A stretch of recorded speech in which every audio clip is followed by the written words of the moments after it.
What's going on, beautiful people, and all the rest of you? Thanks for joining us for another edition of the Bare Minimum with 4 Star Chicago Sports, guys. I am Brandon. That is Dustin. What's going on, Dustin? What up, man? How you doing? Doing good, man. How about you? I'm great. Happy to be here. Bit It's a big day bittersweet, in right? Chicago, man. Yeah, Big bittersweet, big guys. news today. I feel like you got to become with more energy, man. Let's talk about DJ It's Moore. 11:30. Cut me some slack. No, guys. Okay. Yeah, the Bears moved on from DJ Moore. It's something that me and Dustin have talked about on this show for a couple weeks. Was going to happen at some point. What's up, Drew Vizzo? Drew Dalman retired. The Bears' list of needs grows. Tremaine Edmonds was cut as opposed to traded. And we'll go into some projected draft prospects that we like, guys. That and more Oh after yeah, this. Tremaine Edmonds. Yeah. Oh yeah, that guy. Oh yeah.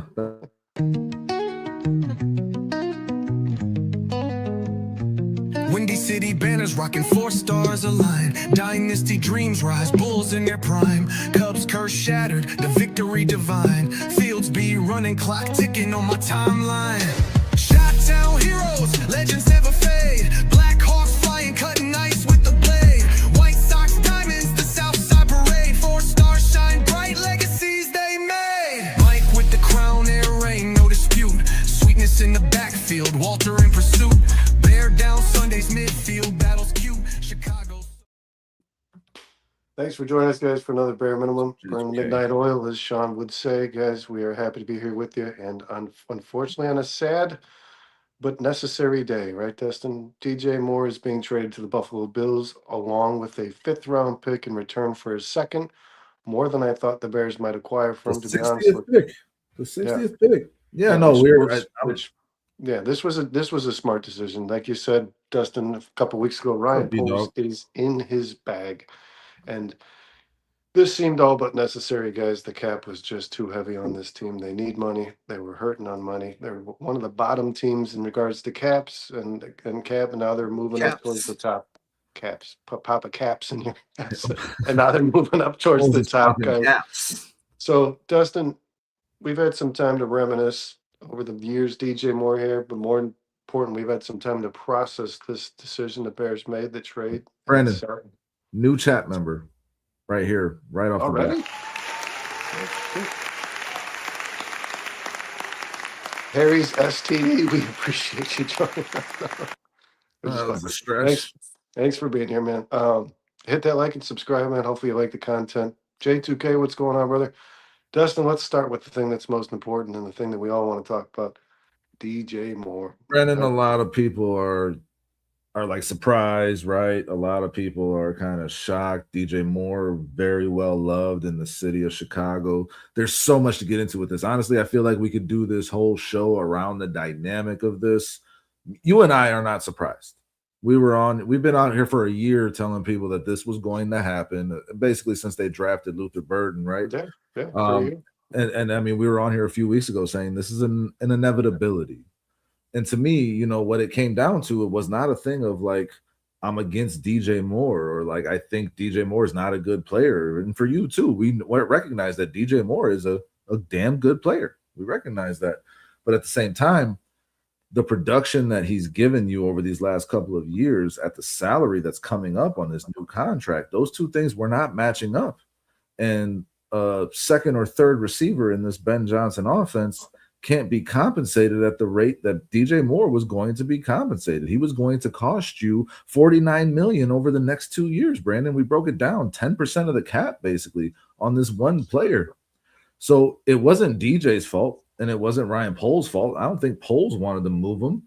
But as you said, he's in his bag and he was able to get a good return on an aging receiver who's about to be 29 years old in this season, get a second-round pick out of him. And I mean, once you balance out the 5th-round pick from everything I'm reading, it basically equates to getting a 3rd-round pick. The 89th pick is basically what it equates to.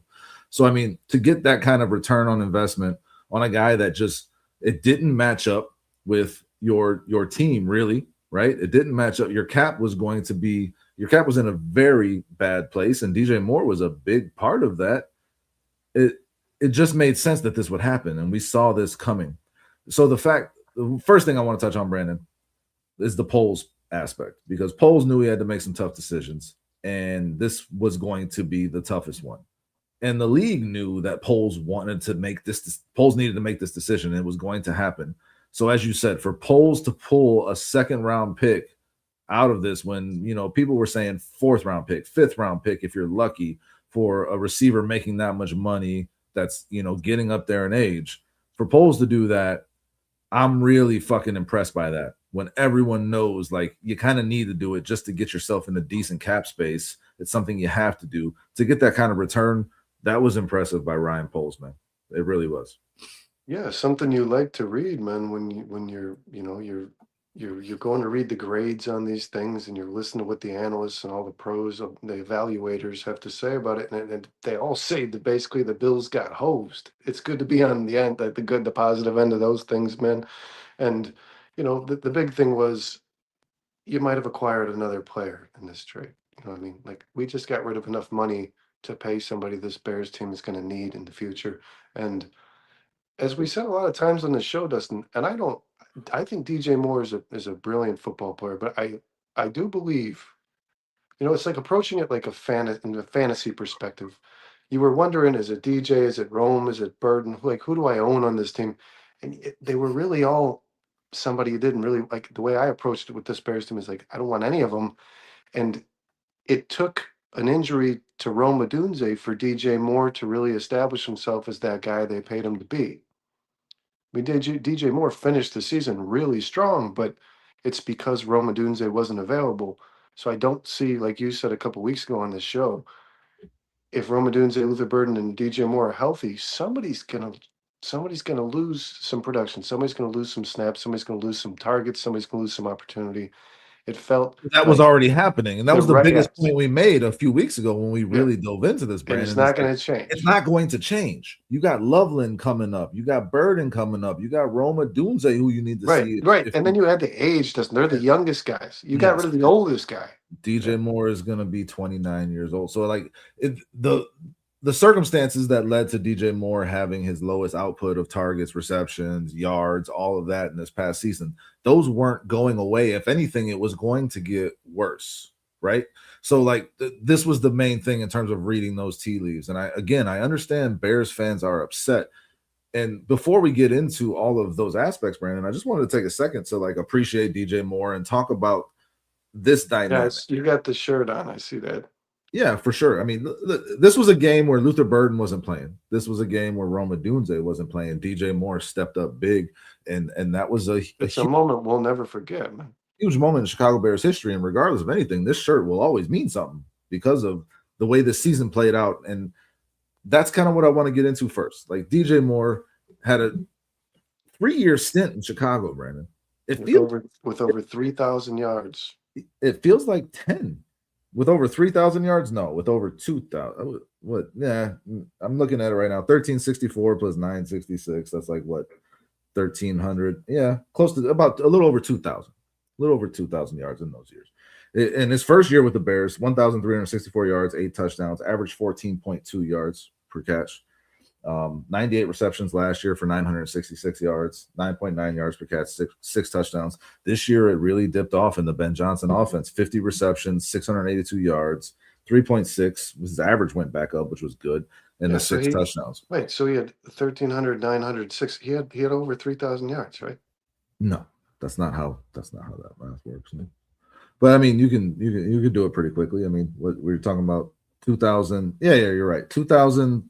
Yeah, sorry, 2,200. Yeah, it's just under 3,000. He averaged 1,000 yards as a Chicago Bears receiver. But like you said, Dustin, and it's not. Listen, the Buffalo Bills got themselves a phenomenal fucking player. They made a great for Josh Allen. He's a really good football player, but the production was going to continue on the. I wasn't trying to dive into the production dipping. More so, I was just trying to make the point that in a 3-year stint in Chicago, it felt like 10. DJ was consistently the face of this franchise, since he got here. He was a part of the Panthers trade, and we were ecstatic to have a number 1 receiver. And you saw what he could do in Carolina without any quarterbacks, and he never misses games. He never missed a game for the Bears, as Kyle pointed out earlier, right?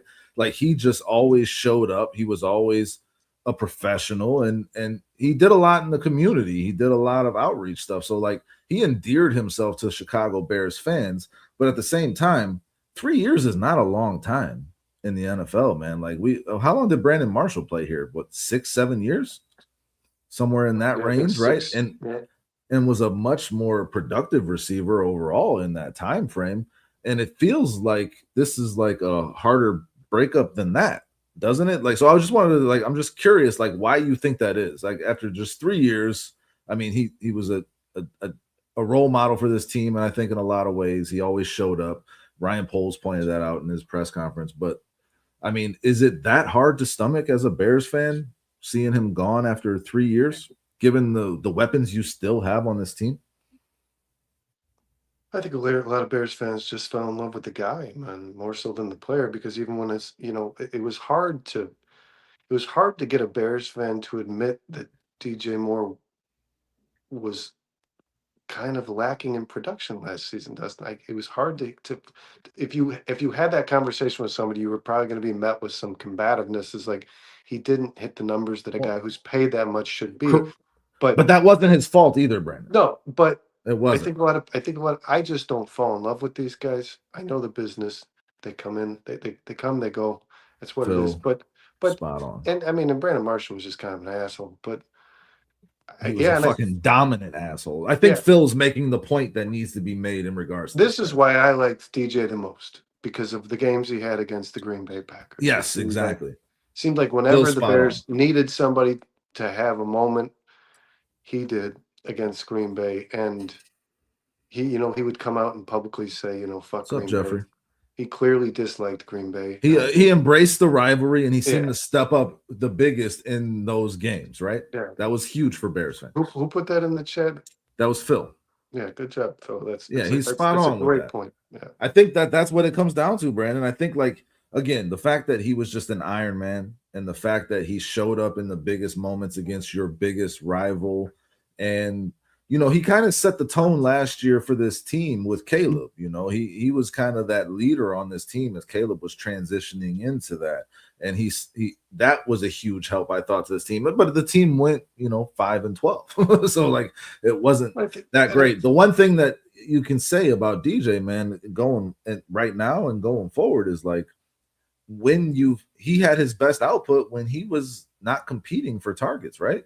Like when you added multiple weapons, he made Justin Fields look like a better football player. I think he made a lot of bad quarterbacks in Carolina do the same thing. They look better than they were.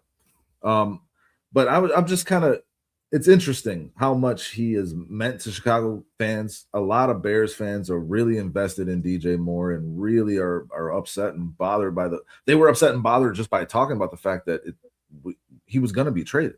Just the idea of it bothered a lot of people, and now that it's happened, you're seeing a lot of that pushback on that. Yeah, there's people making like remembrance videos with sad songs playing. That's usually for a player that's been on your team for like their whole career. 3 years, yeah. It's 3 years. It feels longer, I'll admit that, but like it was only 3 years that DJ was here, so he obviously did some really good work to have that kind of impact on Chicago Bears fans and this organization. So I think he should be commended for that. I think he should be commended for, really making coming through for Justin Fields and coming through for Caleb Williams and coming through against the Packers in these big spots. I just want to take and for coming through for the community in the city of Chicago. He was always out there doing stuff, signing stuff, doing stuff with kids. Like you always saw, and being a real family man too. Like DJ Moore through and through was a damn good, role model if you're looking for that out of an NFL player.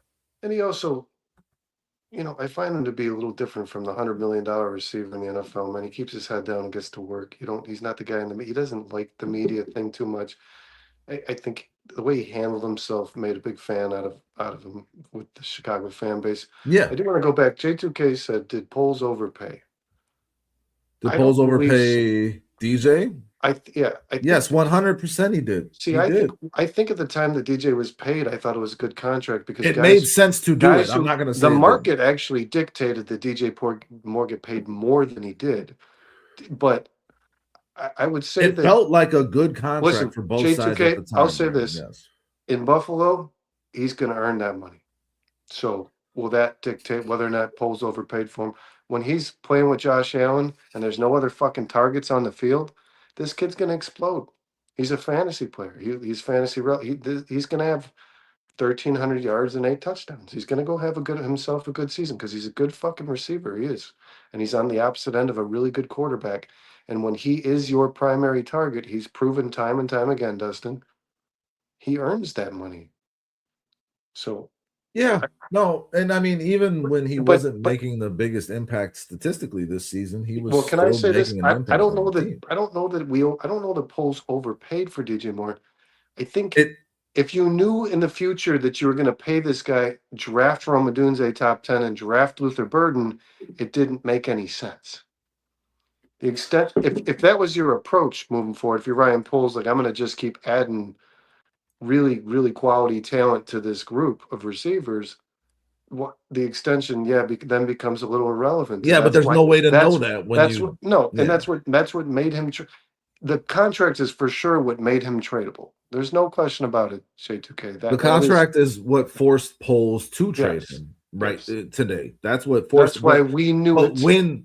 when the contract was signed, it was a good contract in terms of the production you had gotten from DJs coming off of that season. I think if he had hit free agency, he would have gotten paid more than that. Yes, yeah, for sure. The Bears did the right thing, and it felt like you got him on the cheap. But then when you see how things started to play out from there, it did become an overpay. And the funny thing is, they paid the 20 million, I believe 20 million guaranteed from that new contract, but that new contract hadn't even started yet, Brandon. Like he hadn't even played. 2 years left, right? Because he was signed for like the extension. He was signed for like 9 years. The extension had not even started yet. He had not even played a year on it. On the extension that they signed him to. Yeah, it was a total of like a 9-year. With the extension added to the deal he already had, it was a total of like a 9-year contract. I'll say this about it. It made total sense for Poles to do it at the time. I thought so at the time, and I don't think you can judge Poles on that. Like you said, compared to the receivers that had put up those kinds of numbers, DJ was one of the better receivers in the league in a lot of analytical ways coming off of that season. So like in comparison to those high-paid receivers, it was actually a pretty good deal. When you add in all these new weapons, when you add in the Ben Johnson offense that didn't seem to make DJ a focal point of it in any kind of way until it was out of necessity, when you add in those things and the numbers drop the way they did, it became a huge overpay. And that's the next thing I want to get into. But in Poles' defense, guys, had he allowed DJ Moore to hit the open market, he would have paid DJ Moore a lot more fucking money to keep him there. That's what I was saying. Yes, the extension was a quality deal at the time it was done, without a doubt. But it became an upside down contract pretty quickly, Brandon. Once you started adding talent to this roster, and changing the offense, and DJ not being the focal point, that number one guy. You cannot. This is the point we made, Brandon. You cannot pay 9.5% of your cap to a receiver that is your number 2 or number 3 target in this Ben Johnson offense. You can't do it. So and to turn that upside down contract into a second round player in a draft that is the strongest in the second to third round, right? To turn DJ in that contract into that, you get off all that money. Buffalo takes on all the money. The cap hit this season, they're already guaranteeing them $15 million on the next season, which the Bears would have had to do.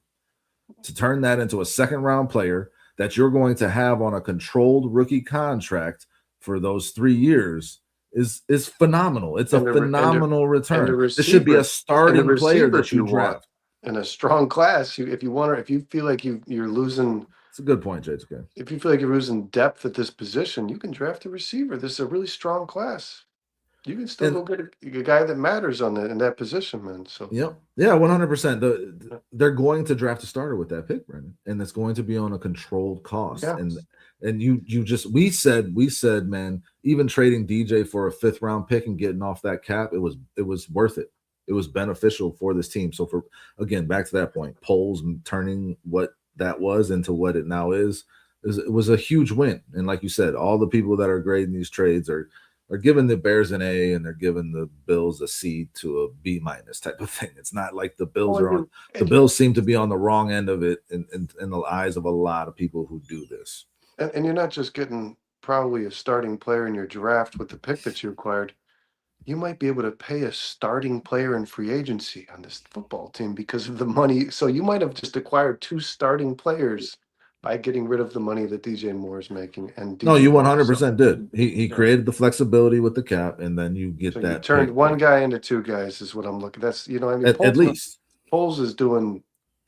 I mean, guys, how often do you remember, Dustin, just a few years ago when these trades occurred? It was always Bears C minus, whatever team they made a trade with, B plus. You know what I mean? Like, we were never the team on the quality end of the grade, and it feels good to be. And we all It we all kind of said, gets skewed though, Brandon. The team that tends to trade the player and get back the picks usually falls on the right side of it analytically for a lot of these especially people. if the players paid a lot. Mhm. That's always going to be. And if the player is getting up there in age, as DJ Moore is, what the Bills are hoping for, Brandon, is that this is not a decline of an aging receiver happening. This is completely a result of the offense not giving DJ Moore enough opportunity, and when he gets that opportunity, he will return back to the form that he was. They're hoping in for a Super Bowl, 2023. Dustin, because that was a bold move. It's an overpay by the Bills, though. They're hoping for a Super Bowl. Taking on that money, it just is, because it was an overpay for the Bears just having DJ Moore on the contract. And then that goes to the next thing, Brandon, because I want to know how much you think Ben Johnson had to do with DJ Moore moving on, with the Bears moving on from DJ Moore. When you think about DJ Moore, you can go back to the route that on that game against the Rams, that last play that cost them the game. You can go to the fact that he's not your best blocking receiver in the NFL. Like, the effort that he gives in blocking is not on par with what Ben Johnson seems to want out of his wide receivers. The fact that Ben Johnson, no matter what he was saying like, we got to get DJ involved. I want to get him involved. That's our plan. He was supposed to be our number 1 guy going into this game, and he got 3 targets. Like, why is that happening? And so you're talking about the blocking being, lackluster for what a Ben Johnson wants. You're talking about DJ Moore not getting the targets within this offense. You're talking about the route running potentially being an issue. And then you're talking about the main thing to me, Brandon, the 12-man personnel that Ben Johnson wants to gravitate to. He was doing it more and more as the season went on, and he's going to want to do it more in this upcoming season, I think, with Cole Kmet and Colston Loveland. So you talk about if DJ Moore, how many opportunities are there for 3 wide receivers to be on the field if Ben Johnson wants to establish the run and do a lot out of the 12-man personnel with these 2 tight ends? How much can you pay a receiver that's your second or third receiver, as we said, if Ben Johnson is really trying to transition to this 12-man personnel? How much of a factor do you think that played in this move happening? I think Ben Johnson absolutely had a lot to do with this trade, because if I look at Ben Johnson's history, he went and I think Ben Johnson, more so than Dan Campbell, hand selected Jahmyr Gibbs, and he moved on from DeAndre Swift to do it. And Ben Johnson and Randall L. collectively hand selected Luther Burden, and I think Ben Johnson wants Luther Burden to be on his football field. I think that has a lot to do with it. He's got his guys. The guys who were here before he was here are less important to him than the guys he's selecting from the draft. Rome falls into that category too. I said, if you draft an Omar Cooper in the second round, don't be shocked to see Roma. We're going to talk about Omar Cooper. Fucking door. Omar Cooper's my favorite receiver in this draft. Yeah. And now all of a sudden, all these mocks have him in the first round, and I'm like, God damn it! But I mean, imagine if Omar, territory. If Omar Cooper was drafted to this Bears team, if I was Roma Dunze, I'd probably start sweating a little bit, man. So I think, we talk about Dennis Allen and this defense and getting rid of the pieces that Eberflus brought here and how he's going to mold it in his own way. Ben's doing the same thing, guys. Because the most tradable candidate over DJ Moore, even with the contract, the most tradable candidate on almost everybody's list on this Bears roster is Cole Kmet. Because that's not the guy that Ben Johnson selected at the position. So yeah, Dustin, I think Ben Johnson's got a lot to do with out with the old and with the new. It's my team. It's my offense. I'm going to select the guys on the team on the offense that I want it to be. I think that has a lot to do with it. You're not going to see Luther Burden get traded, even after he gets his bag. He's not going anywhere. Well, especially if he continues to develop and grow and put up like really good numbers. He's got, really good metrics. Luther Burden, in terms of, we talked about it, separation, yards per route run. He's tops in the league, and for a rookie, you know, the guy And that's still Ben developing. identifies those things, and maybe he doesn't see the same analytics in a guy like DJ Moore. Yeah, man, and I think it had a lot to do with it too, man. I think Ben, you That's true. saw I'm with you, True. I said this last week. I'm with you. Bryce Lance is really really good, and he had a fucking amazing combine. Yeah, he blew the Sounds of it, combine yeah. away. One of the most athletic receivers in the draft. And he's But huge. yep, but I mean, I think Ben Johnson kind of showed that, you know, DJ Moore was a luxury, not a necessity, in terms of how he runs his offense, in terms of what he wants to do. And I mean, we talked about this. We were wondering, you know, in the middle of last season on these shows, like, why is DJ Moore not getting involved? And the only thing I could keep coming back to, Brandon, was that he did not run his routes in a way that worked well with Caleb Williams. That's really what. There was always Caleb Williams on-field issue. Caleb Williams, when he would get out of the pocket, DJ Moore did not seem to find him and work into that scramble drill and get to those boundaries and make himself available to Caleb. And I think that played a part in it too. You see guys, you know, moving with Caleb when he gets out of that pocket, and DJ Moore didn't seem to fit into that. That was something that I thought all through the season and the season before that, to be honest, Brandon. So I mean, like, the Ben Johnson effect is real here. I think you're going to see them run more 12 personnel in this upcoming season than you saw last year. Obviously, I think that's pretty clear now at this point. And then you're going to see Luther Burden really step into his role as the number 1 or number 2 receiver. It's going to be a straight competition for who's the I would guess number 1. Who's the number 1 guy on this team between Rome man. and Luther? Luther makes plays after he catches the ball. The metrics are outstanding. But yeah, Dustin, I think that's why. Listen, at some point in the offseason here, the early offseason, I shifted my view of the possibility of trading Cole Kmet. I'm fine with a restructure, but I want Cole Kmet on this football team because Ben Johnson does too, Brandon. Yes, I think that's your bread and fucking butter. So I agree with you 100%. I think DJ 12 Moore, personnel. Yeah, DJ Moore didn't fit what Ben thinks is most valuable to his offense, and it's the running game and those 2 tight ends. And the receivers being able to block in that running game, Brandon. Yeah. And DJ Moore was the worst one on the team in terms of that. And I just don't think it was a fit. And like you said, out with the old, in with the new. Like, Ben's trying to build this offense in his vision. And DJ Moore wasn't a part of that vision. He was here.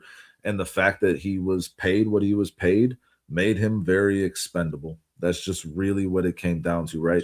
What do you think that this means for Luther Burden, Rome Odunze, Colston Loveland going into this season?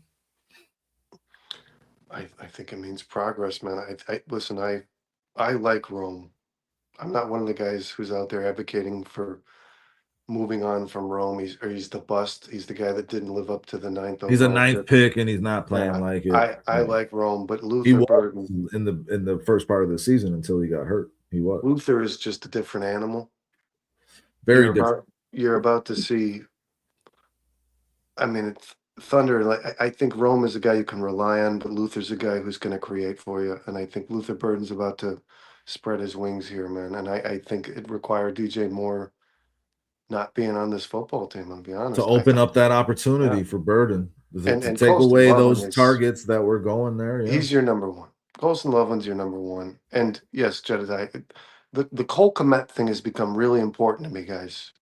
And I'm always willing to admit when I was a big advocate of moving on from Cole Kmet a year ago, considering he makes $10 million a year to be your number 2. But the number 2 matters almost just as much on this offense. It does. He might actually, as good as Colston is, it's having Cole Kmet that makes that a possibility. I really believe that. So I think that Colston Loveland's going to be an all-pro player. I think Luther Burden's going to be your number 1 receiver, and I think Rome's one fucking hell of a guy to have at number 2, man. Yeah, I think Luther establishes himself as the number 1 receiver on this team in this coming season. I agree with you on that, Brandon, and I think the chat does too. Jed's with you. Phil says they all need to step up and contribute heavily. Well, the rookies says Colston.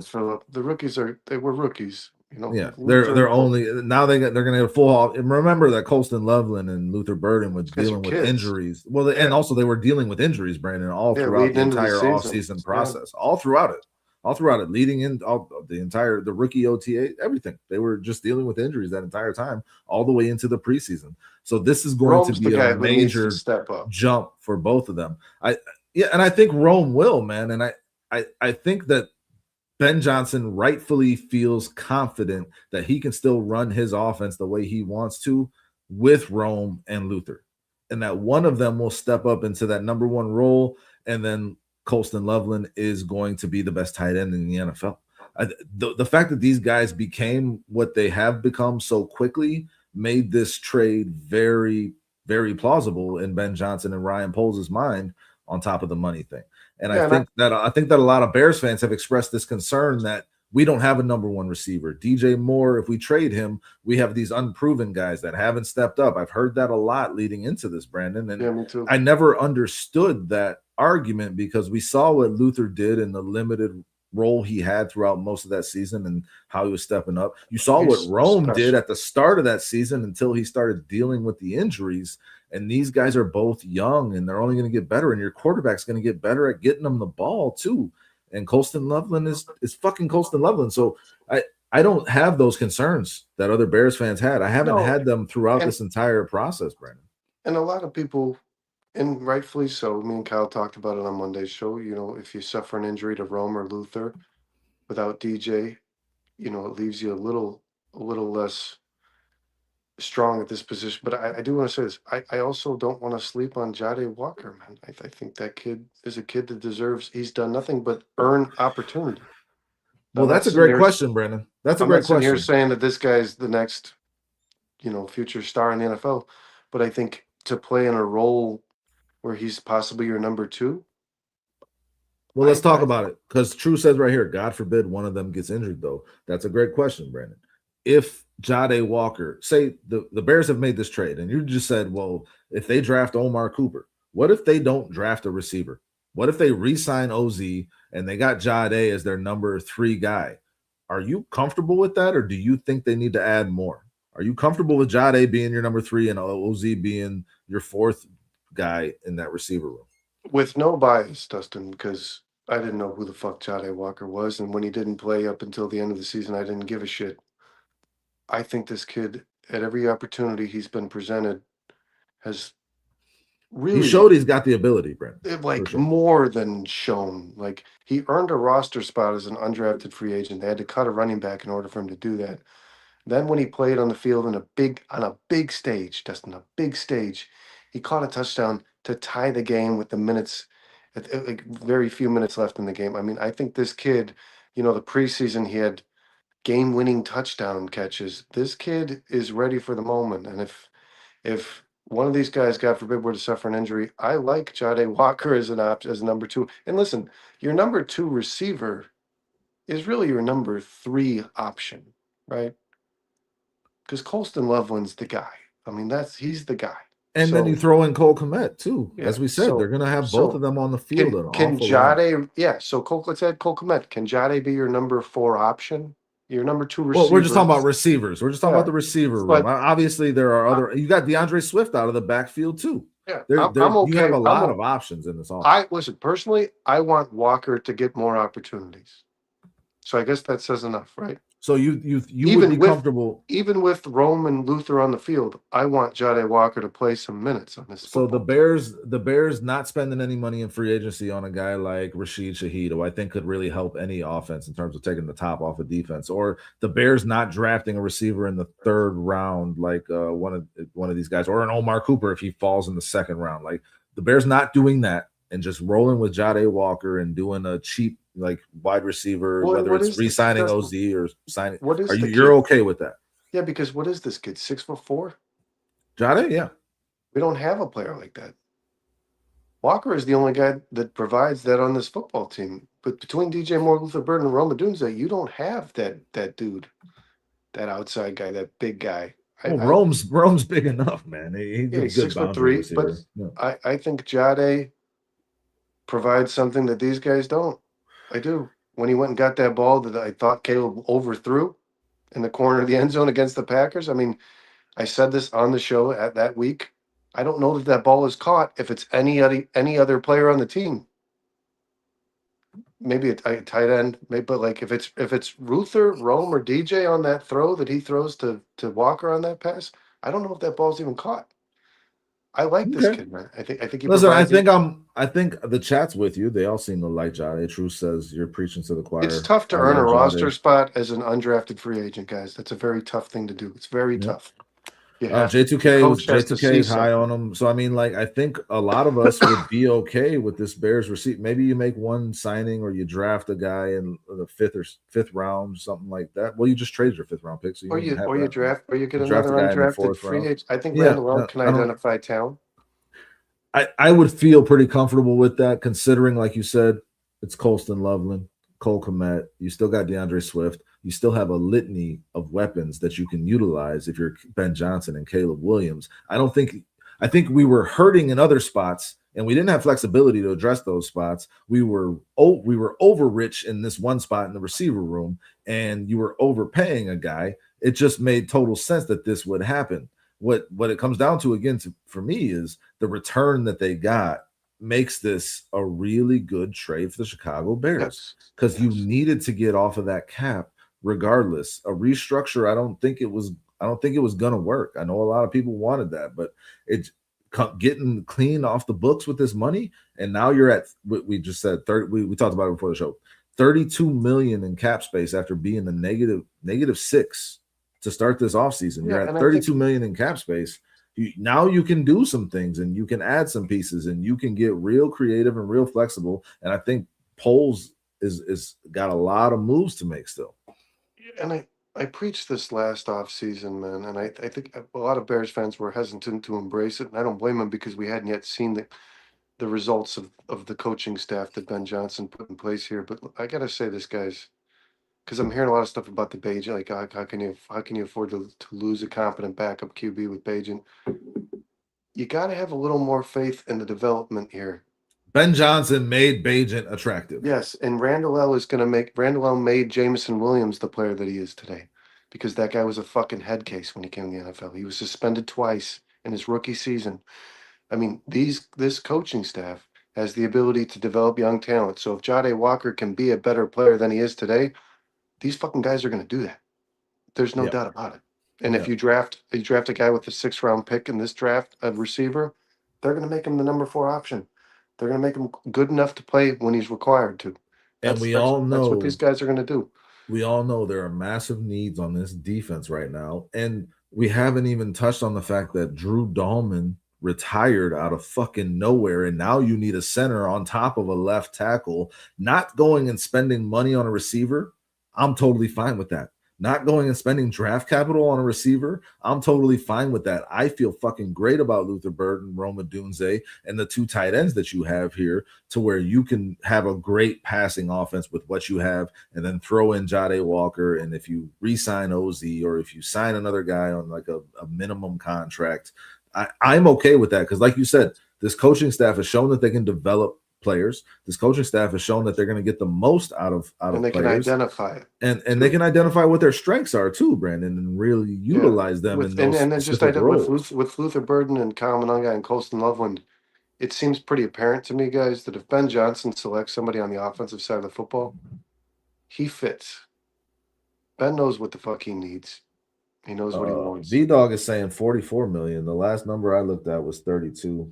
I didn't. Yeah, I thought Tremaine freed up 15 and they were at 18. That's what they were at 18. Yeah. After the trade. I mean, this is DJ. yeah. I mean, Spot Track is showing it with the proper. I mean, you got maybe they're taking the rookie. Maybe they're taking the rookie contracts off. Yeah, it's possible. J2K says it's either 32 or 44. Yeah, so I mean, you could be accounting for those rookie contracts. About 12 million for rookies. Yeah. So I mean, either way, you freed up a lot of cap space, and you needed to do that. It was just something that had to happen. This is an offseason that is hugely important. Hugely important. If you don't go all in on this offseason, I'm going to be very disappointed. I want to see the Bears continue to make moves, continue to make splashes, and you have some really big needs. Brandon, and you were wealthy at the receiver position, and you were paying And now you're wealthy big money from the bank account. Yes. So I mean, like Yeah, the because Dustin, what Dolphins, did you say? Give me that. You pitched it. They were like, where were they in the cap, and now where they were negative $6 million. But you said they were like their ranking was like bottom of the league, and they jumped to Now like they're 11th. 15. Now they're 11th. Yeah, I mean, they're 11th in cap space. Tremendous. Yeah. Hey, do you want to get into this Dalman thing? We want to talk more about DJ Moore. I guess my last thought was, if you're grading this trade, I think without being biased, man, it's a straight fucking A for the Bears, and I think the Bills might have overpaid for DJ Moore, and I like DJ Moore, and I think DJ Moore is going to do well there. I do, but at the same time, this felt like a little bit of a desperate move for the Bills, and that was after neglecting it for so long. Now, there's not a lot of options. There's not a lot of great options in the draft. There's not a lot of great options in free agency that they're going to be able, because they don't have a lot of money, so they had to do something.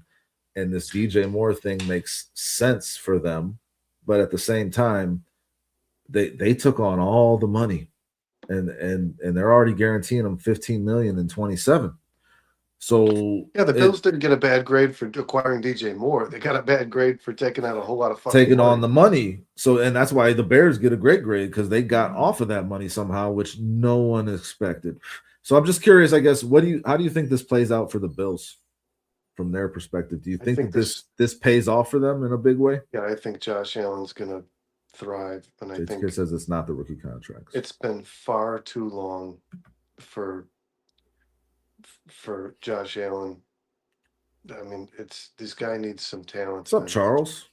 I said to you guys in the text, we were talking about the winners and losers, and I said I think no matter what the grade the Bills get, Josh Allen's the biggest winner of this trade. Yeah, I mean, he had Stephon Diggs. He hasn't really had a number one receiver consistently in Buffalo, and it's something that they've neglected for sure, because they've just expected Josh Allen to make everybody else better. You got to do some stuff to show your quarterback. All kind of criticism. You got to show your quarterback that you're doing stuff to try to make their life a little easier. And DJ, I'm going to go ahead and get the clap for him. Thanks, Charles. Hit that like and subscribe. Seen you before. Like, subscribe, hit that notification bell. We're here every week. We're here all week. Oh, I didn't stop it. We're here all week for you guys. Thursdays, we do the bare minimum at 11:30. Mondays, we got the House Hall hangover. Wednesdays, they're here for the Barely There. I mean, we have a lot of fun. We try to bring a lot of content. And this is another new gem. Have you seen this guy before? I have not. 11BB11. He says, we need Jackson Powers, Johnson, and Max Crosby. DJ about to put up big numbers in Buffalo. Thank you for being here. Let me get you that.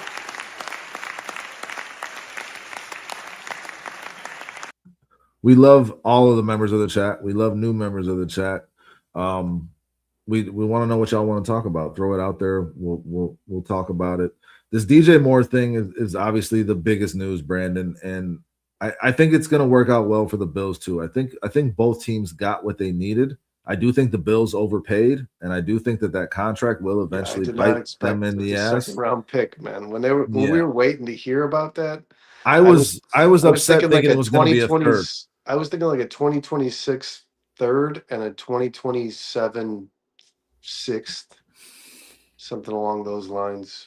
I was hoping it was going to be a second. That's what I was texting. And then I was like, but I was expecting it to be a third, because I just felt like I was going to be disappointed. When I saw it was a second, and the Bears still gave up the fifth, so I guess technically it is the third round pick. That's just the way it works out. But that second round pick will be a second round player, so that is fucking hugely important to a team that needs to fill some holes. And Sean pointed this out. You just acquired, you guys, you got 5 picks in the top 100. This, based on what I saw from last year's rookie class, this is a big deal for the Bears. Thank you, man. Thanks for joining us. Oh yeah, thank you. B-Dog asked, would you rather have Trey Hendricks sign Trey? If I'm signing either one of those guys, it's Max Crosby. I'll do the trade. Well, you're trading for him. Yeah. I'm out on Trey Hendricks, and then I mean, since the question was asked, who asked the question? Was it was Ant Mass that asked the question? It was Ant Mass. Thank you for throwing that out there. And I'll just say this, man. Everyone's talking as if this Crosby thing is just a done done thing. Like it's not happening for the Bears. I don't feel that way. I could be wrong, and that's okay. I feel like the Bears are gonna aggressively go after him, and it's a much higher probability than being reported right now that Crosby will end up on the Bears. I think you could take these picks that you're accumulating and turn them into Max Crosby. The Raiders are saying they want a Micah Parsons return. That shit is not happening because he's much older than Parsons was when they traded for him, the Packers. You could get, I mean, Quinnen Williams was traded this past year for what was it, a first and a second, something like that, or a first and 2 seconds, something like a future second. I mean, that makes more sense to me personally for a Max Crosby. That's more of the range. But I do believe the Bears understand that they need to impact this defense in a major way. And there's not a better option out there right now than Max Crosby, who it's continuing to be reported that the Raiders are becoming more and more open to trading him. As we said a few weeks ago, Brandon, we said that last week, and some people were in the chat saying that the Raiders said they're not trading him. Yeah, why would they say they're trading him? That only weakens their position. They are going to trade him, and I think the Bears want to be the team that receives him. I don't think this shit is a done thing at all. I don't think that you've heard the last of Crosby to Chicago, Brandon. Well, I really don't. I'm not, listen, I'm not trying to devalue the pick. I'm not. First rounder is a first rounder. You're getting a quality player, potential future starter on your football team. The 25th pick is different, guys. Ryan Poles is that's flexibility. Brandon, this is not a top 10 pick. This is, you're talking about Max Crosby, and people are like, I don't want to trade the first. The first is almost a second. That's the reason. yeah. And I've been saying I would not be surprised, and a lot of people have echoed this sentiment. I wouldn't be surprised if Poles trades out of the first round and accumulates more picks and goes into the second round. He's going to do something with it. He is acquiring capital to do something with it. I firmly believe that. And there's still that whole Bagent thing out there. Are they going to acquire more picks for their backup quarterback? And can they use that as ammunition to go after a guy like Crosby? Brandon, we got another new member of the chat. This Bayesian thing is very real. Yep, we got another new member of the chat. What's going on, Ken? Go for that. Thanks for being Thanks here, for joining us, man. Hit that like and We appreciate subscribe. you. Keep those picks instead of Crosby. Yeah, this seems to be a split thing with the Bears fan base. There's a lot of guys that. My concern, though, Ken, is to you.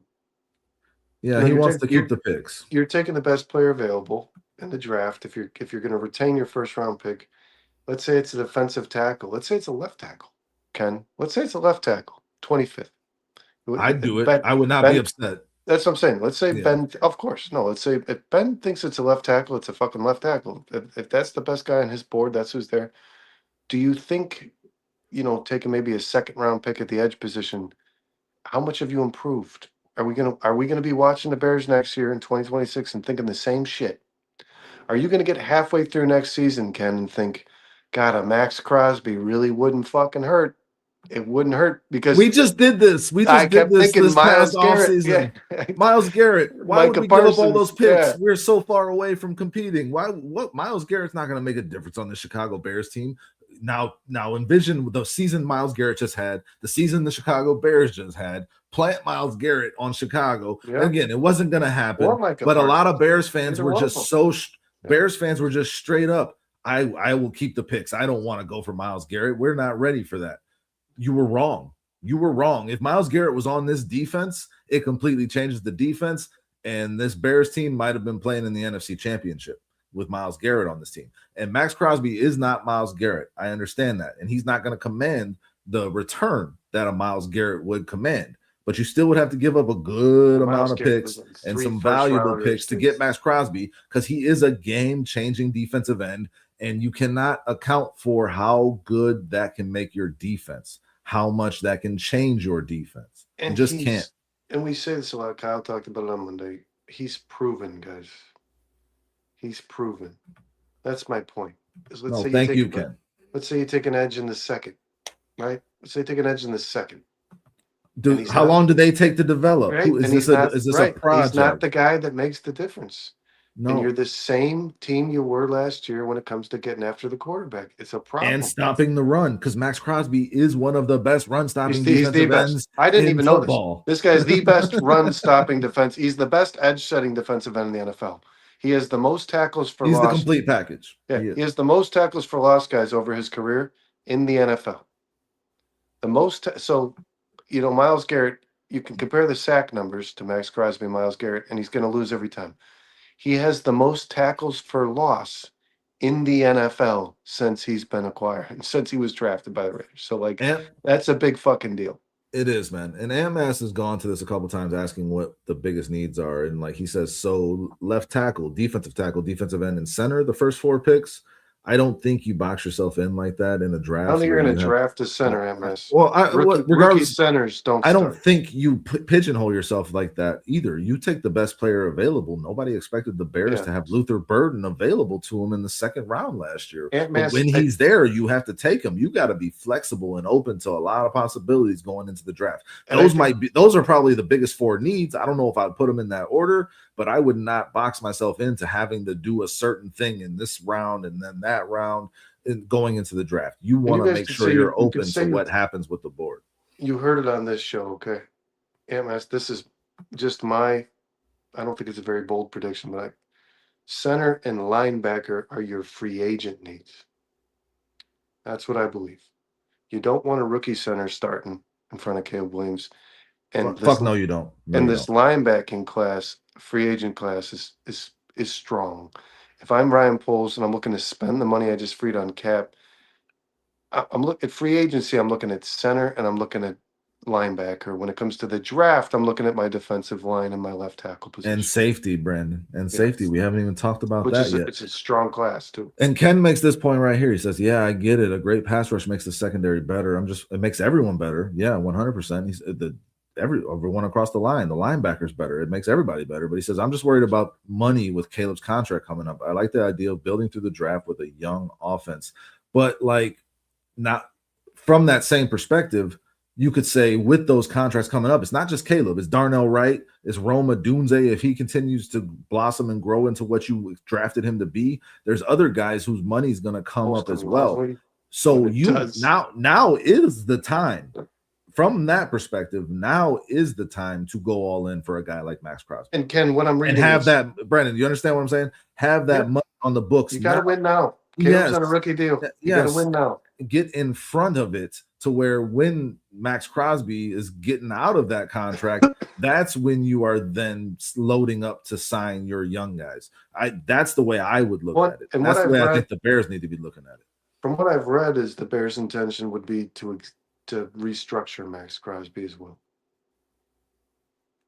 Yeah, for sure. And I mean, they're going to have to restructure a lot. We haven't talked about that. I mean, their cap is what it is now. It's either 32 or 44.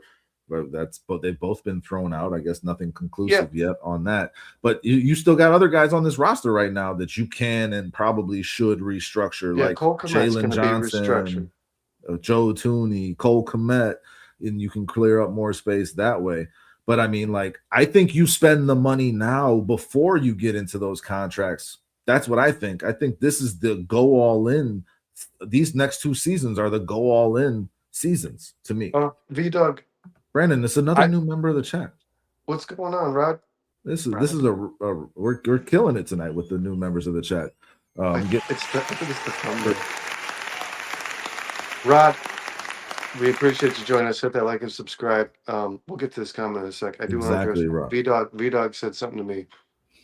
I like Trey Hendrickson, but I think Trey Hendrickson busted his ass on a really bad defense for a really long time. And if I had to guess, V-Dog, if you look at the pass rush win rate, it's gone down, Brandon. It's gone down. So not just he was in the top 32 for almost his entire career. He's dropped outside the top 50, and then on top of that, he had the injury. So V-Dog, if this is a player's career, I think he's 30, right? He's 30 going on 31. He's 31. Yeah, he's 31.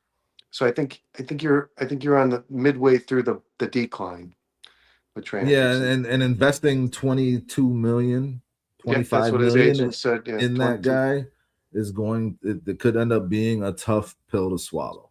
It might be one of those.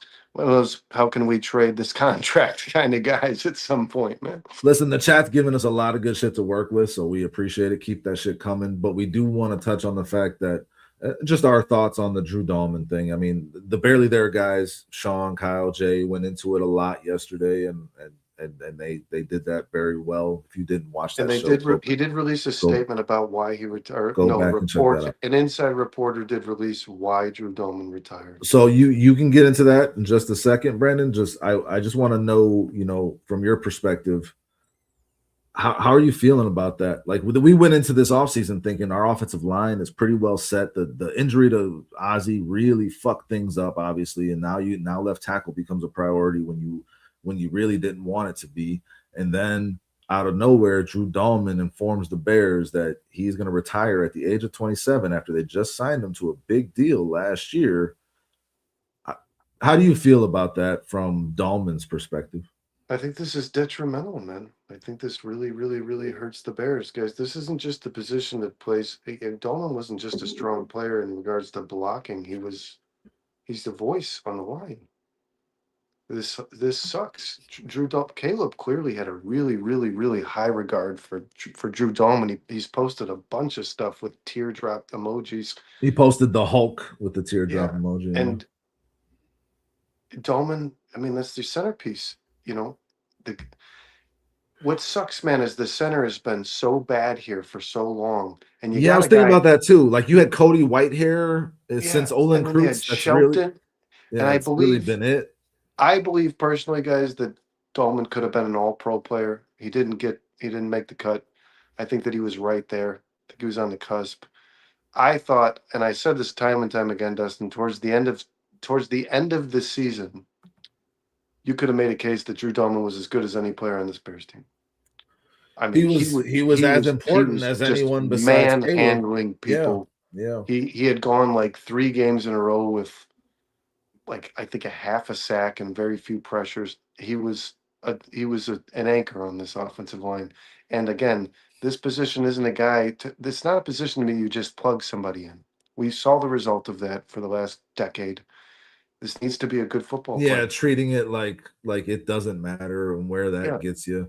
Fucking Sam Mustipher. The guy who's reading pressure on your line pre-snap. Making all the calls, communicating to the rest of the line. Yeah, I mean, it's an important position. And I agree with you, Brandon, what you said earlier. It can't be some rookie. You want a veteran there. And I think the Bears feel that too. I would say, man, obviously, yes, this hurts the Bears. It hurts Bears fans. But we got to make sure we keep it in perspective, because we don't know what Drew Dalman is dealing with. We don't know what Drew Dalman is thinking about. And if I'm a person that's beating up my body continuously, that's something you got to think about. Your brain. How are you going to be when you get out of this league? I can't hold it against Dalman. I think at least, Brandon, he gave them this information before they had made sure they were set. They're going into free agency. They still got the draft. They got plenty of time to make a move. It sucks because it's out of nowhere, Brandon. But what you sent out earlier, that said basically, like, he grew up in a house where his dad played football, right? He saw his mind. He saw the impacts and effects dementia. that this his game father can had early have onset on a dementia. person. Yeah. And I didn't watch the Barely There. We don't experience that. We don't know what that feels like, and we don't play this fucking game, man. So I just think people saying like "fuck Drew Dalman," like, that's not okay. This is his choice, and I think he's making the best one for himself and his family, and you can't begrudge anybody for that. That's all. No, a Niners linebacker did this a few years ago. I forget his name. Dustin, you should know. The out of Wisconsin, man, Chad Boseman or something. Yeah. I don't think it was Chad Boseman, but and then Andrew Luck did this, guys. I mean, if it's money versus health, I'm going health every time. And then, a Bears writer, an insider, did write. Drew Dalman grew up in a household. His father played football, guys, in the NFL. He's a pro football player, and he was starting to lose. Understands the toll that game can take on your body and mind. Yeah, yes. He had some early onset dementia. Drew Dalman's got a family, as far as I read. Scrolls. He's got not Patrick Willis, the white guy that was playing next to him in that 3-4 defense. And he was drafted like 3rd round, and he ended up being, I think, he was a second or third round. He ended up being a stud. Borland. Yeah, out of Wisconsin. That sounds right. That sounds right. Chris Borland, Chris maybe. Borland sounds right. Yes, that does. But Dalman saw the result of what the NFL can do. Thanks, J2K. Yeah. Dalman saw the result of what the impact the NFL can have on a person as opposed to a player, and he grew up with. And I think he's got a wife and kids, guys. I mean, I don't have any. Listen, to all the people out there that are throwing shade at this guy because he signed the 3-year deal and he only played the one. Like, it's not like he's keeping the money. I mean, it's not like he's robbing the Bears This of has that. gotta Like, be he something- understands that money, he doesn't get that money no more, and he's making the choice of his health over that money. The Bears get that back. And don't assume this is uncommon. Not guys. ideal, but every NFL player, for sure. Every NFL player's got this somewhere in their head. I assure you of that, Dustin. There are those guys who are just gonna grit it out and play. But like Jaquan Brisker, you think he's not thinking about this? These guys think about. Do you think Dalman was thinking like, I just got to get to that second contract and just get that signing bonus? Yeah, I do. I do. I mean, and then be set, and then now I can walk away from this and not do more damage. And let's ask the question of ourselves: do we look out for us or our employer? Drew Dalman was looking out for him and his family, his kids. Yeah. I can't hold that against the guy, man. I can't. Again, it fucking sucks because this offensive line, the interior of this offensive line was the strength of this team. It was, Brandon. The addition of Tooney, the addition of Jackson, and then the signing of Dalman, that completely changed our prospects for the 2025 NFL and he'll season. join that That's list. What it was. The Borland, Andrew Luck, the guys who played really good football and retired really young, man. I mean, Drew Dalman was playing at the peak of his career. So then it comes, no, for sure. And again, my stance is it sucks that we got to now add center, which is in a really important position on your offensive line, to our list of needs, right? But at the same time, I can't hold it against Drew Dalman because I think he's got to make those decisions for himself, and I think he gave the Bears the right kind of notice at least to where they can now make a plan to replace him, and that's what V-Dog's asking here, Brandon. And this is a big deal, guys, because Caleb's rookie year and through all of Justin Fields' career here with their tenure with the Bears, they didn't have a center. You just didn't have a pocket. You didn't have a pocket. The pass rush constantly came from up the middle, and that, guys, there's no defeating that. Caleb Williams can be as magic as he is. He's the most evasive player in the NFL, and he can beat those guys on the edge because but that pressure's right up the middle. You're just in trouble, man. You're done in trouble. For. Yeah. And I do want to say it's hard to process the field when there's a fucking 300-pound defensive lineman right in your face. And what does Ryan Poles always say? Who's the closest guy to the quarterback? The defensive tackle is the closest guy to the quarterback. That's we talk about a 3-tech has the ability to wreck a game for that reason and that reason alone, because Caleb has time to anticipate and process when the edge beats somebody. That guy up the middle, man, it's a much quicker deal. When that guy beats the center, you're talking about half a second to a second. When the guy comes around the edge, you're talking about 2.5 seconds, Brandon, which in the NFL. But I want to say this: the Bears draft class last year was really fucking good, and every guy that got an opportunity to play on offense made an impact in winning football games. I do like Luke Newman. I don't know that he's the center. Whoever it was, somebody on the Bears coaching staff said what really impressed us before we drafted him was the snaps he took at center. Well, Brandon, that's where I was going to go to. Yeah, because Luke Newman was taking snaps at center in the offseason last year too. He was. The potential solution might be on this team right now. We don't know. And this is what I want to get to with V-Dog's question. He says, my question for you guys going forward with this unexpected news is how would you address O-line? Because I don't know if you saw Dan Rochar interview on Armstead's pod. He's vehemently against rookie O-line. Now, there's options, right? Tyler Linderbaum is out there. He's going to be the most expensive center maybe in NFL history. I don't know if that's an option for the Bears. Would I embrace that option? Fuck yes, Brandon, 100%. Because now you are. That's the one guy out there I think that you're replacing Dalman with that is better than Dalman. That's the one guy. Yeah, I agree. And then I saw the name thrown out. I saw Sean talk about it yesterday. This is the guy that I had identified from the Buffalo Bills, Connor McGovern. I think it's a much better deal that you can get in terms of how much you got to pay him. 97.2% win rate in pass protection, I believe, last season. I think he allowed 21 pressures. A lot of these centers are allowing. That's where Dalman was too. Dalman was in that range as well. So I mean, like that's going to happen. That's incredible. 97.2% pass block win percentage. So I mean, this guy did really well in pass pro, which is what Ben Johnson identified immediately when he got to Chicago Bears in terms of how he wanted to change this offensive line. We talked about it with Jonah Jackson last year, Brandon. Joe Tooney and Dalman were all some of the tops at their position in pass protection win percentage. So that's Connor McGovern makes sense for this offense. He makes sense financially more so than Linderbaum, and I like it, man. I would love Connor McGovern to be here. I'd be all for that. I think you're taking a step down from Dalman, but not much. It's not a far step back, and the Bears cannot be dumb about how they replace the center position. It has to be someone who knows what the fuck they're doing and that can fit in seamlessly with what you already have there between Tooney and Jackson. But I'll say this, man. I am not opposed to seeing Luke Newman start at center. We have talked about how much we love this kid, and now I want him to have a position. I want him to learn that position and stick with it. But you might very well have your replacement already on this roster. Now, you don't have a backup center currently.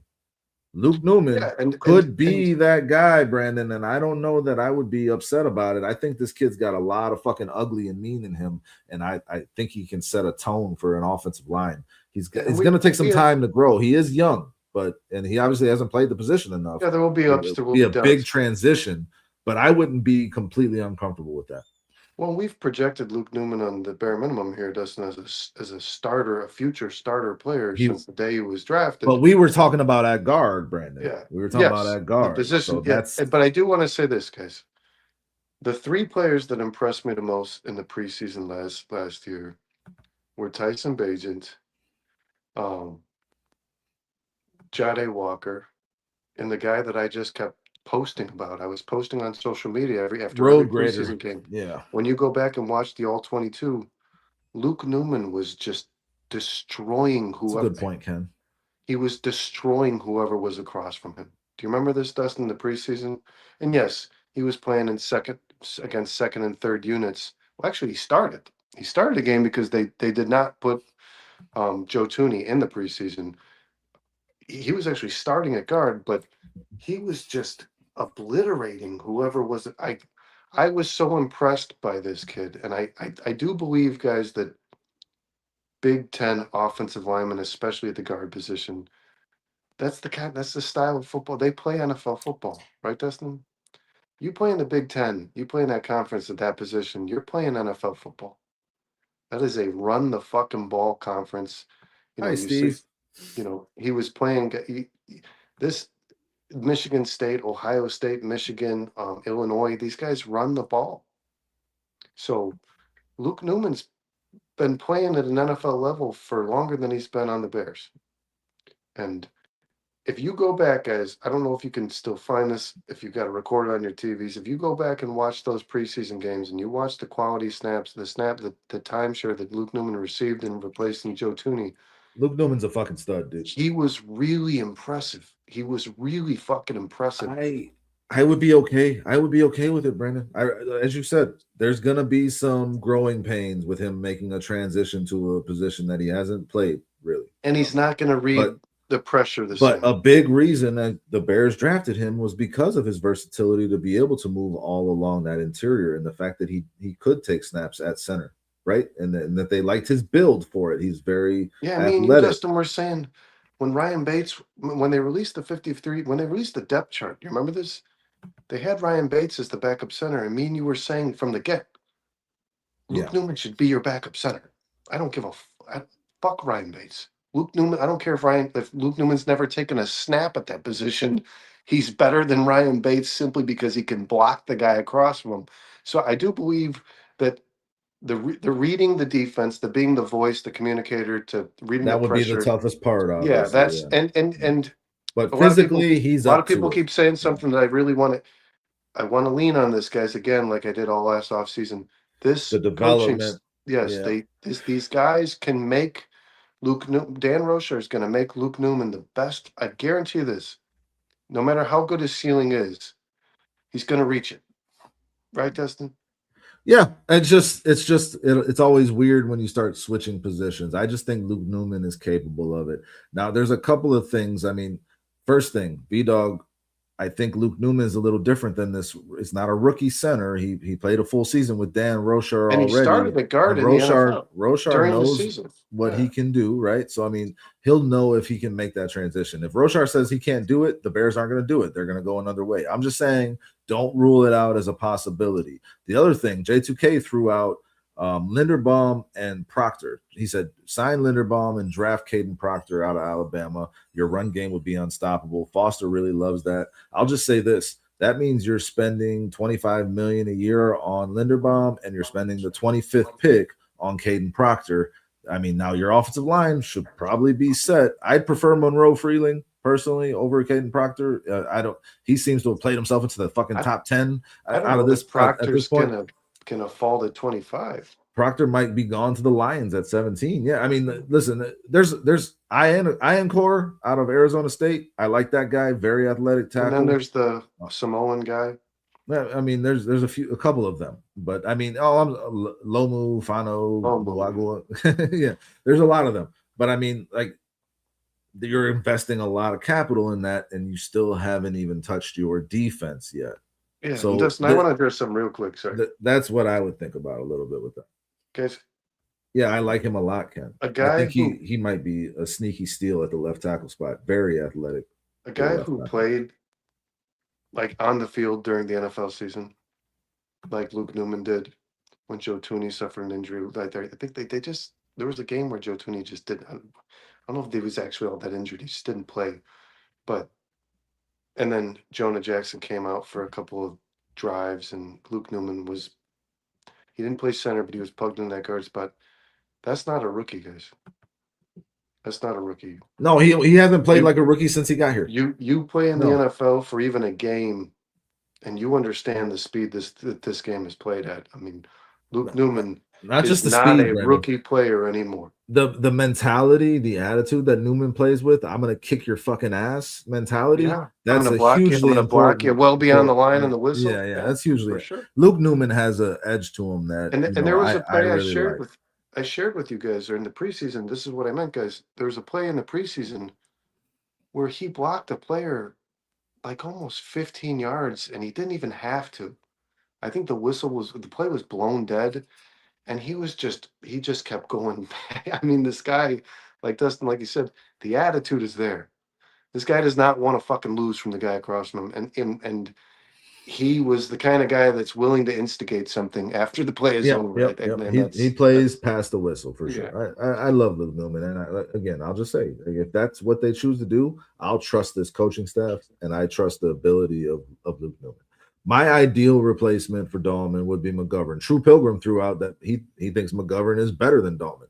I don't know if I would go that far. I thought Dalman was playing his ass off last year, and McGovern was on a really good offensive line in Buffalo too, protecting Josh Allen. So I mean, like, again, if it's no drop off at all, if he's even better, that's fine by me. But the Bears cannot mess around with this spot. They either got to have huge confidence in Luke Newman, or they got to go out and sign somebody in free agency. That has to happen. We know that they had Biadasz in, the guy out of Wisconsin, playing for Washington.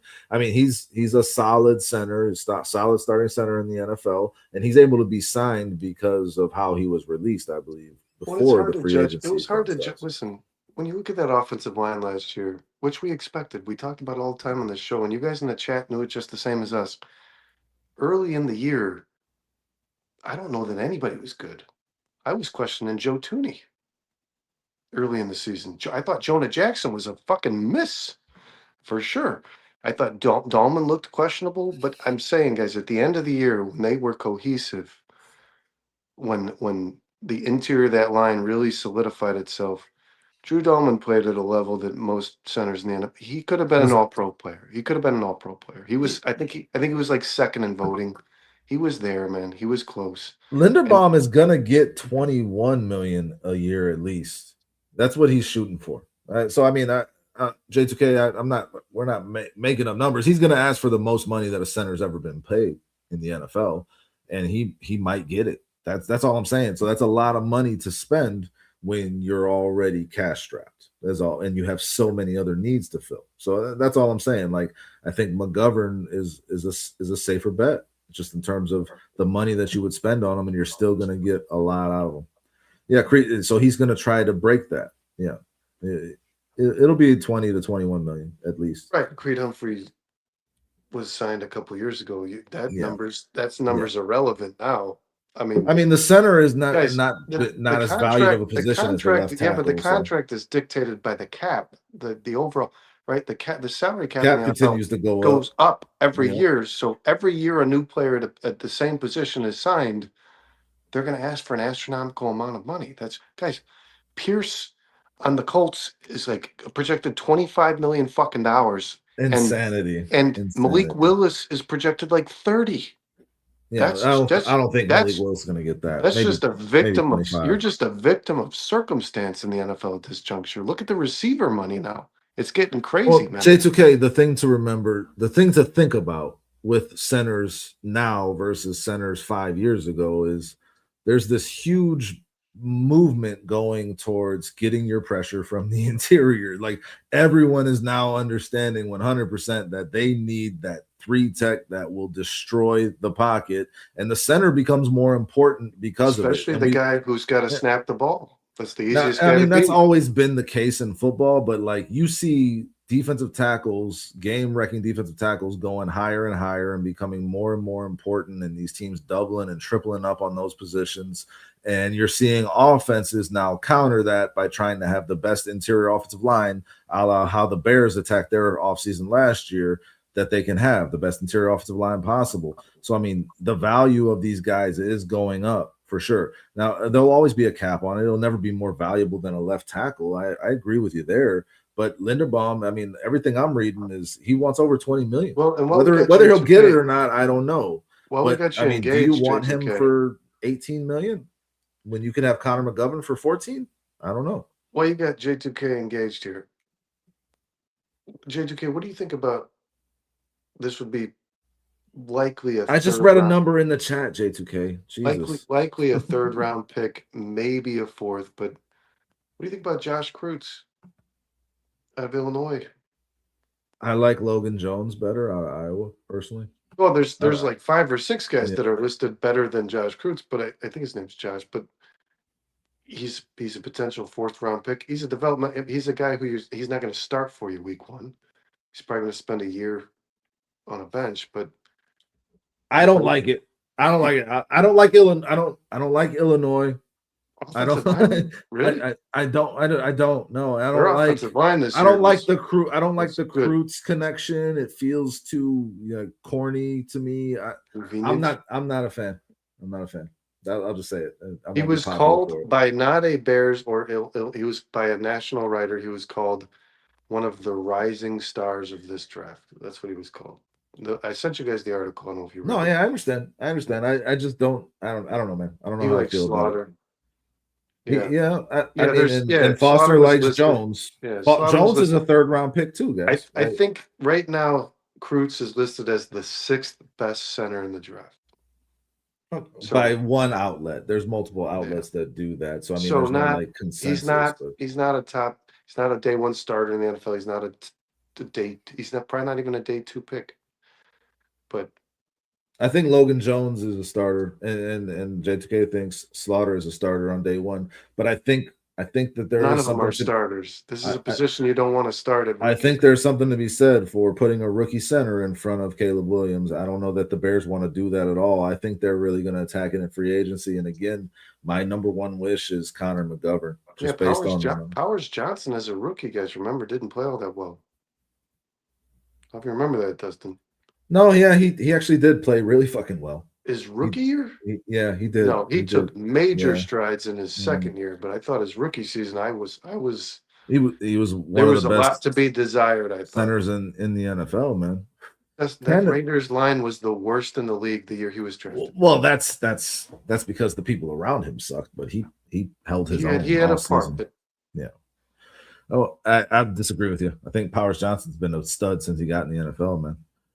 Ken says, I'm all about McGovern for cheaper. I'm cool with Beatis, or however you spell his name. I think it's a Z at the end of it. but hold on, let's B-I-A-D-Z. dwell on this, man. Biadasz. If you think that, You love to dwell, Brandon. is it potential the Bears draft a center to start?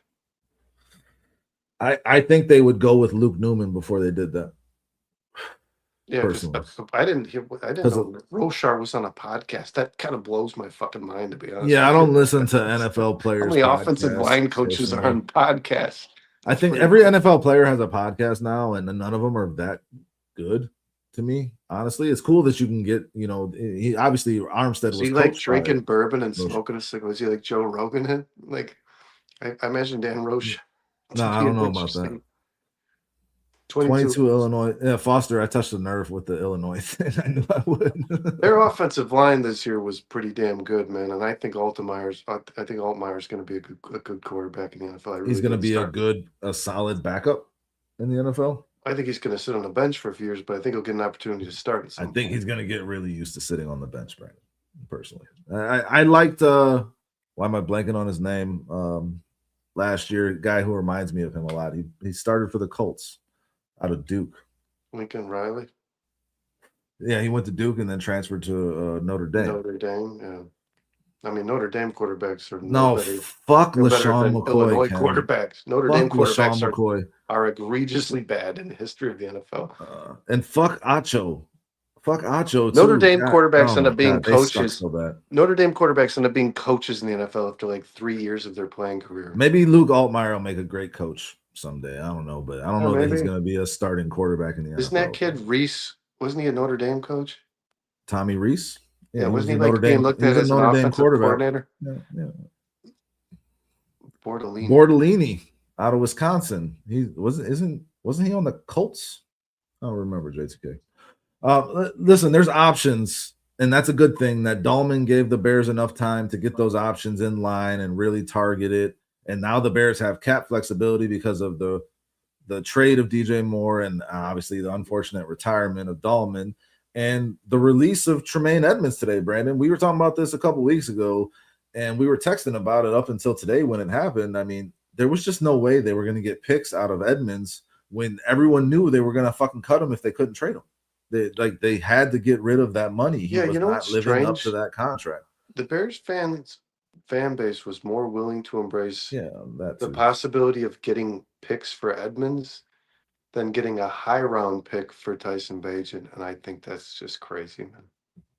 I think the likelihood of getting a third round pick for Bagent is far, far, far greater than getting anything for Tremaine Edmonds. I thought that from the day they started talking about 100%, Brandon. These permissions granted. Yeah, that was just crazy to me. We were hopeful that we could get a 6th or a 7th for Tremaine Edmonds. Like that would be amazing. Yeah, I said the 7th would be. You got something.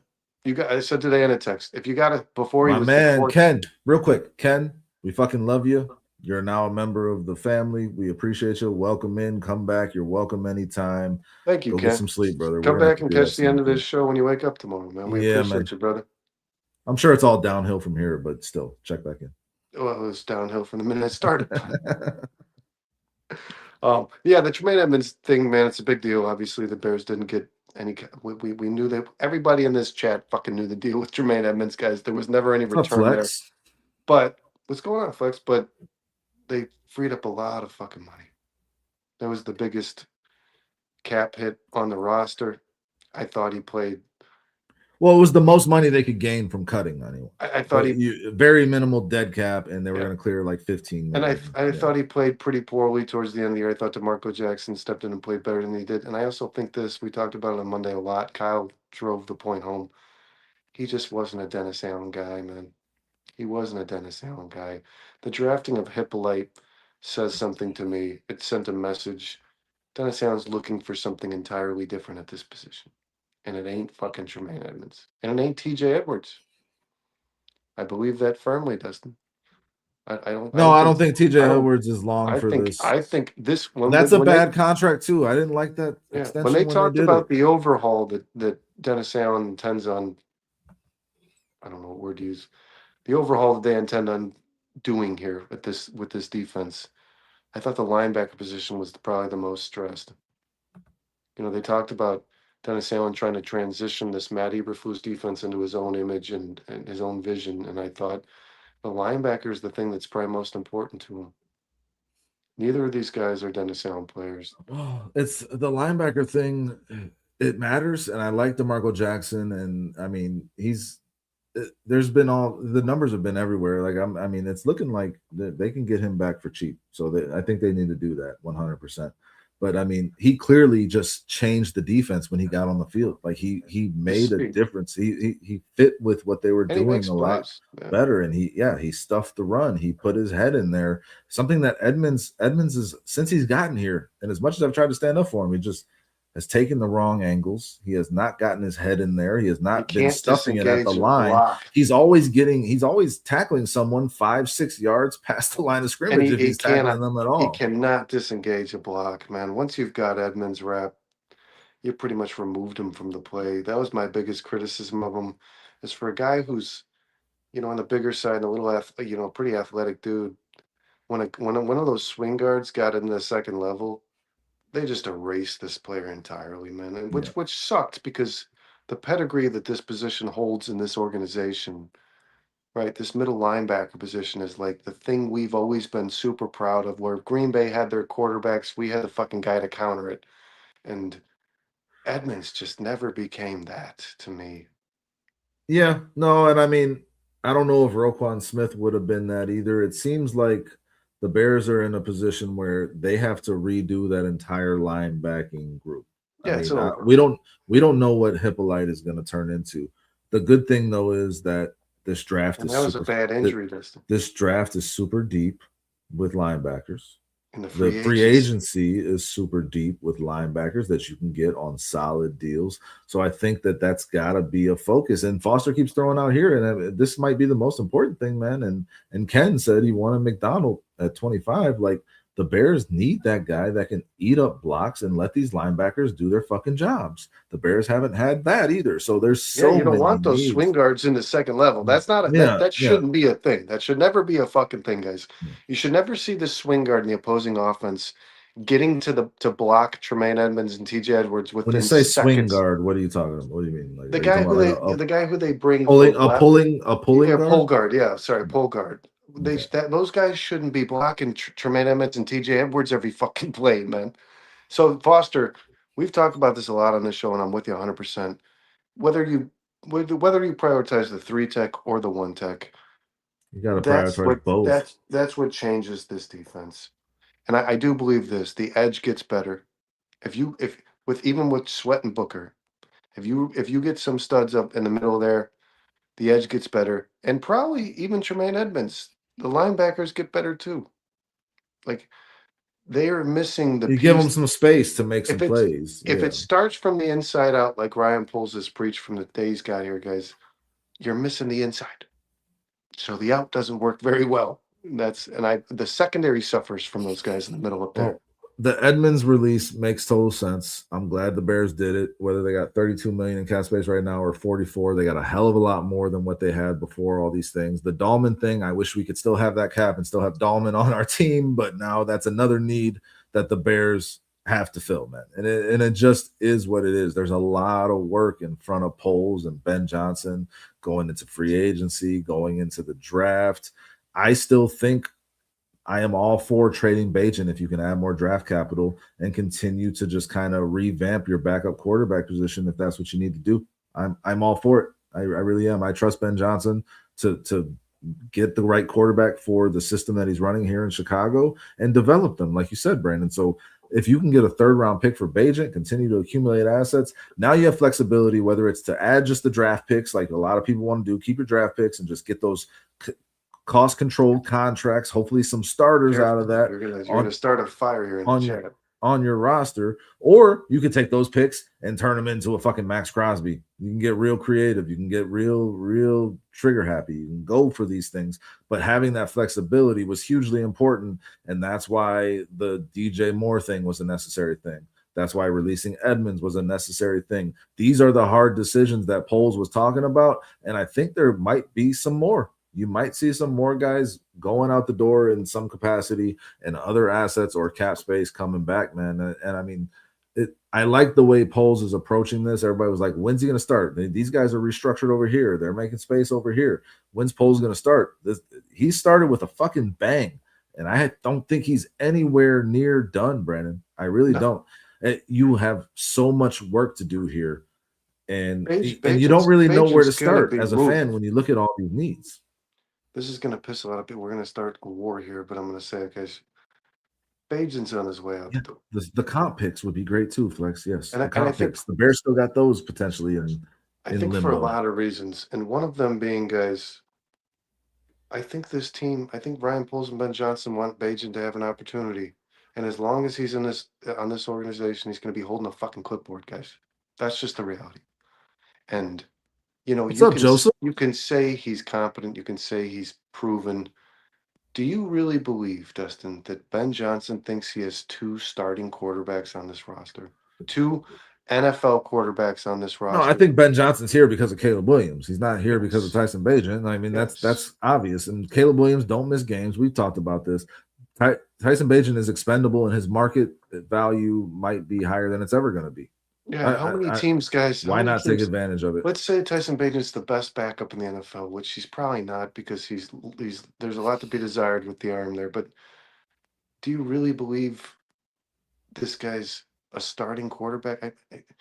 If you're a backup, I believe someone might believe that he's good enough. I think given the people that are out there right now. I think somebody thinks that he might be the space they need to fill in order to draft a quarterback. But yeah, exactly, that bridge guy. Backups, there's take advantage of that. There's no guy sitting on the bench that's going to come out and beat Joe Burrow.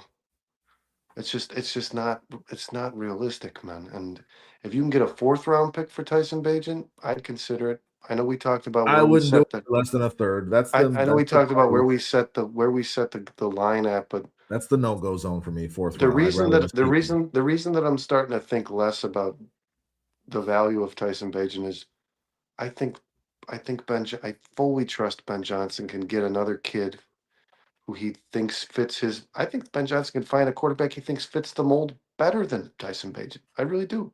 I think he didn't draft Tyson Bagent. I think he's been impressed by Tyson Bagent, but that's not his guy. And I think I don't know. I think that I would imagine Ben Johnson thinks there's a player that could play a more Caleb Williams style offense than Tyson Bagent. Brandon, we got another new member of the chat, Joseph Archer. I've never seen this name before. What's going on, Joseph? I'm going to call you Archer if that's all right. Thanks for joining us, brother. We talked a lot about we like him, man. Again, I haven't watched Archer in a while. What a fucking great show that is. What a great show that is. Thank you for being here, brother. Hit that like button. Make sure you're subscribed. We have a lot of fun here. This is the bare minimum. We're 4 stars. We love Luke Newman, Joseph. Yes, and we talked about this, as Brandon was saying a little while back. You must have just missed it. I would be okay with him being at center, especially if the Bears coaching staff thinks that he can do it. Yes, because I think he has the abilities to do it. I think there are worse options. Luke Newman's going to be a starter on the offensive line in the NFL, and I want it to be for the Chicago Bears. And I said this, Joseph, and I felt like when I said it, I felt like it was a good thing to say. No matter where Luke Newman's ceiling is, no matter how limited that might be, Dan Rochar's going to reach it. He's going to be the best player. I don't think it's limited, though. I think I don't either. I think he's phenomenal football. I think he's going to be a guy playing Michigan State lineman at the guard position is probably a good player. We talked about it, though. The only thing that concerns me is that transition to center and how much goes into that. Possibly reading the pressure. It's the second most important. You're going to suffer there, line. Archer. That's the leader of your offensive line. Yeah, the communication side of things, you're going to suffer a little bit. Yeah. You're going to have your ups and downs. You're going to have your growing pains. So, that might be hard to deal with. And I don't know that the Bears want to deal with that in a season where they're going to have such high expectations. Fuck yeah, bear the fuck down, Joseph Archer. Brandon, a lot of people talking about draft picks, adding more draft picks. Are we going to get those comp picks? How many picks are we going to have? Right now, the Bears got that extra pick. They gave away that 5th, but they got that extra 2nd. I was thinking it might be fun to do a mock draft. Just for shits and giggles, just with the new layout the Bears have of these picks. Yeah, we got 5 in the top 100. I think a lot of people would be happy for us to fire that up, man. So, these guys are all over the prospects, man. You guys, I got to give it to you. Like J2K, these guys in here. We've been unrealistically high on Luke Newman since he got here, since he was drafted. Me and Brandon were exchanging texts like 13-year-old girls when Luke Newman was drafted in the 6th round. Like, we've been unrealistically high on him, but I think it's going to pay off. J2K, just hang with us. The 2 players in that draft that I told you guys I loved the minute they drafted him were Shamar Turner and Luke Newman. I thought those two kids were both That's really those were quality. and Zay Frazier. And then my I fourth wasn't as favorite I guy, wasn't my as fourth high favorite on guy was Ruben Hippolyte. I wasn't as high on the Zay Frazier pick as you guys were. I think you want to talk I about like Zay small. Frazier. Yeah. He's a tall dude, but that guy, I mean, that's Jaden Daniels playing corner. But I thought listen, Michigan State is a they run the fucking football. You got to Yeah. have some quality guys up front. You got to. And I think Luke Newman showed out every opportunity he got. He showed you what he's capable of. Listen, yeah, it's unrealistic. I'm not going to argue with you there, J2K, but I got a good feeling about Luke Newman. I really do. But I would much rather a veteran center come in on a good free agent deal that can really stabilize this thing and give the Bears some confidence going into this season. Whereas right now it's really shaky, given that the guy that you just signed to do that retired out of fucking nowhere. So like I I'm want with you there. PFF to start giving a grade to centers for like the pre-snap stuff, because that's where I you're think gonna PFF has given out enough grades, Brandon. We don't need that's them where to give any more you're grades. gonna live and die. Really, when it comes to who you're gonna plug into an offense, and in regards to the continuity and the cohesiveness of this unit, when it comes to the center position, Dustin, as far as it's that stuff. It's that stuff that matters to me. These guys can block. The intelligence, and that's why J2K Yeah. likes Slaughter, because he has that intelligence, and that you can parlay that into being an early starter in the NFL. I'm not with you that centers shouldn't start as rookies. I mean, I'm if you're Yeah, you kind talented of flipped enough your and smart script on enough, that, it feels like.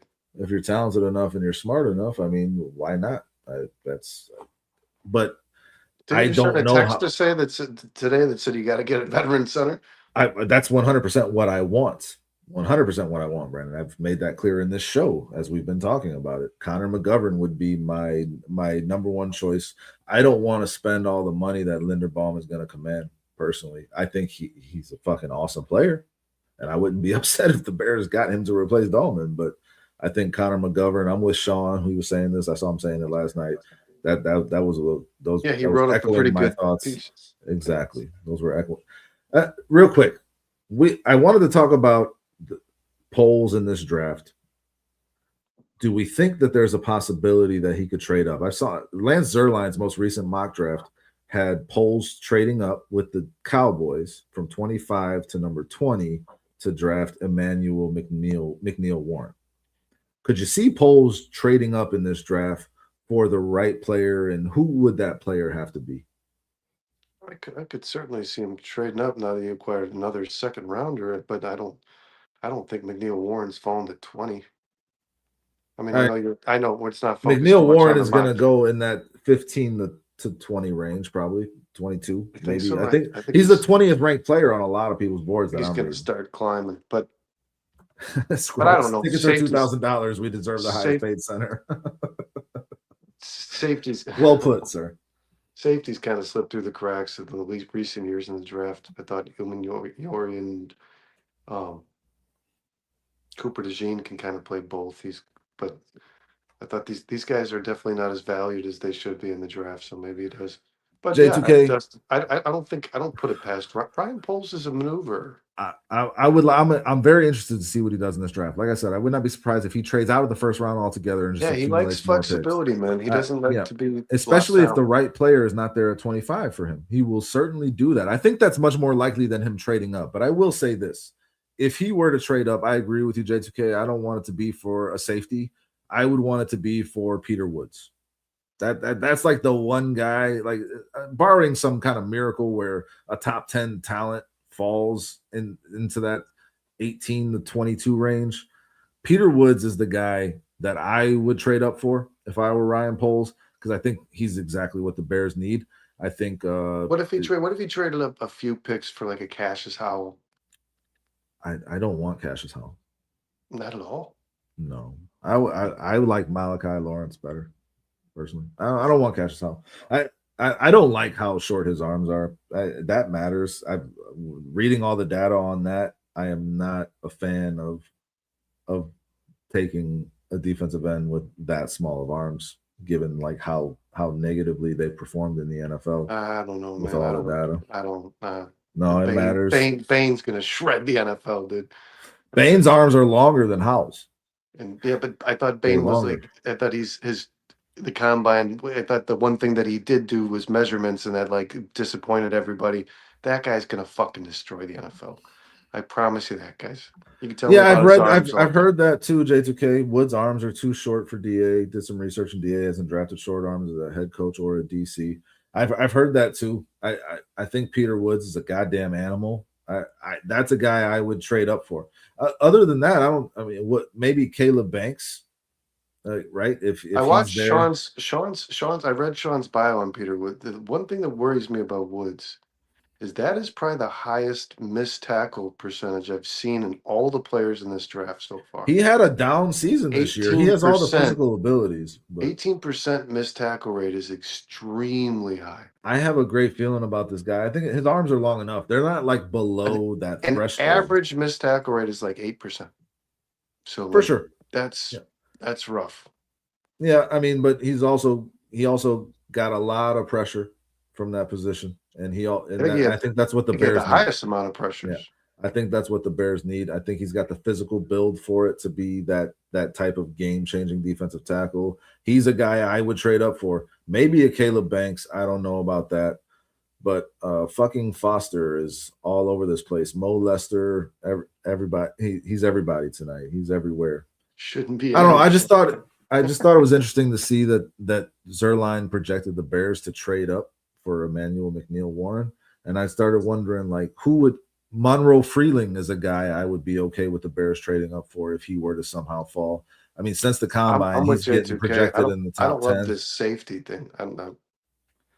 I mean, you can let the board fall the way it falls. Halsey is going to go in the second round. Wheatley's going to go in the second round. With you these can guys, grab a really good starting safety, I think, in the second prospects, round. The safeties are deep in this draft. J2K is going to hate this. Thieneman really, that kid fucking impresses the hell out of me too. Bro, I've been saying this. The more I watch, I'm taking him at 25 if he's fucking there. He's probably not going to be there at this point. The way he's performing. But I mean, if he's there, I got no problem with the Bears. They've already said he might be like the most intelligent player in this draft, and now you're talking about he just screams.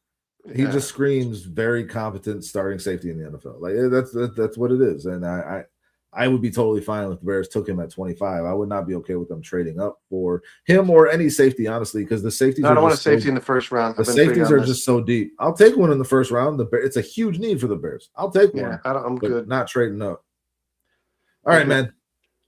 Listen, let's get into a mock draft and then let's get the fuck out of here. This has been an awesome fucking show. And Foster says, I know we got some news, man. We finally have finally got some. This has been a huge day for the Chicago Bears. It's just like one thing after the other. We said last week, I'm just checking my phone. Just something's going to happen. Poll's going to make a move, and then it finally happens today. But listen, we got news from the Bears, and we got news in the chat today, Brandon. New people all up in the chat today. We did like a lot of claps. We gave everybody the clap tonight. Yeah, we've had over 40 in the building this entire show, guys. We appreciate you, man. And Foster, all 27 of your accounts. We appreciate everybody who's out there, guys. We appreciate you watching, staying up with us. Kristen Miller is a guy that stands out to me too, J2K. If you can get him in the second round, I think that's a damn good pick. If you can get him with that 57 pick. Even though his name is Kristen. I don't. It might be Christian, but without the. I don't know. People do their names weird now. I don't like. Yeah, it's like every player in the draft is a Key and Peele, but. Yep. All right, man. Let's get into this mock draft. I'm gonna share my screen. Let's have some fun with this, and let's get some chat input. You guys help us do this. Yeah, let's take a punter. There we go. We're gonna take a punter. No. We should just get rid of our punter altogether. Just not even have a punter on the roster. All right. Just can you see everything here, Brandon? It's fine print, but yeah, I can see it. All right. We're going 7th round. We can do a solo draft. We got a lot of ads popping up because I ain't paying for shit. Just in case you guys need to know T-Mobile's latest deals. Oh, why did I not? I should have done fast. Yeah. Shit. Again, let's go back. Yeah. Let's go back. Fast. You'll be here till fucking 3 in the morning. Yeah, we ain't got time for that shit. We're gonna do this one quick and get out of here. All right, let's go. There we go. That's better. I like that shit. You got anything from the chat? What the fuck? New York Jets are offering us pick 103 this year and next year's Dallas first, next year's Jets second, next year's Jets third for pick 25 and pick 129. Do you want to just avoid trades? Yeah, I'm good with that. Let's just pick the guys. Yeah, I'm good with that. I'm good with that, Brandon. So nothing in the chat. No. All right. I don't believe you. I'm gonna check. No, yeah. See, we got Foster saying hit that like button. 11 and 3 of them are only. Then I just like I said, man, I'm on my phone, guys. So don't hold it against me when it comes to it. Just doesn't show up. It doesn't. Flex, we talked about Jade at length earlier, man. Go back and watch the show. We kind of came to the conclusion that if the Bears don't add anything of note at the receiver position via draft or free agency, we're good with Jade Walker being our third receiver. That's kind of the conclusion we came to. Fourth, really, because like Loveland's your fucking number. We're just talking about receivers, man. But yes, I got you. So right now, guys, we have Caleb Banks.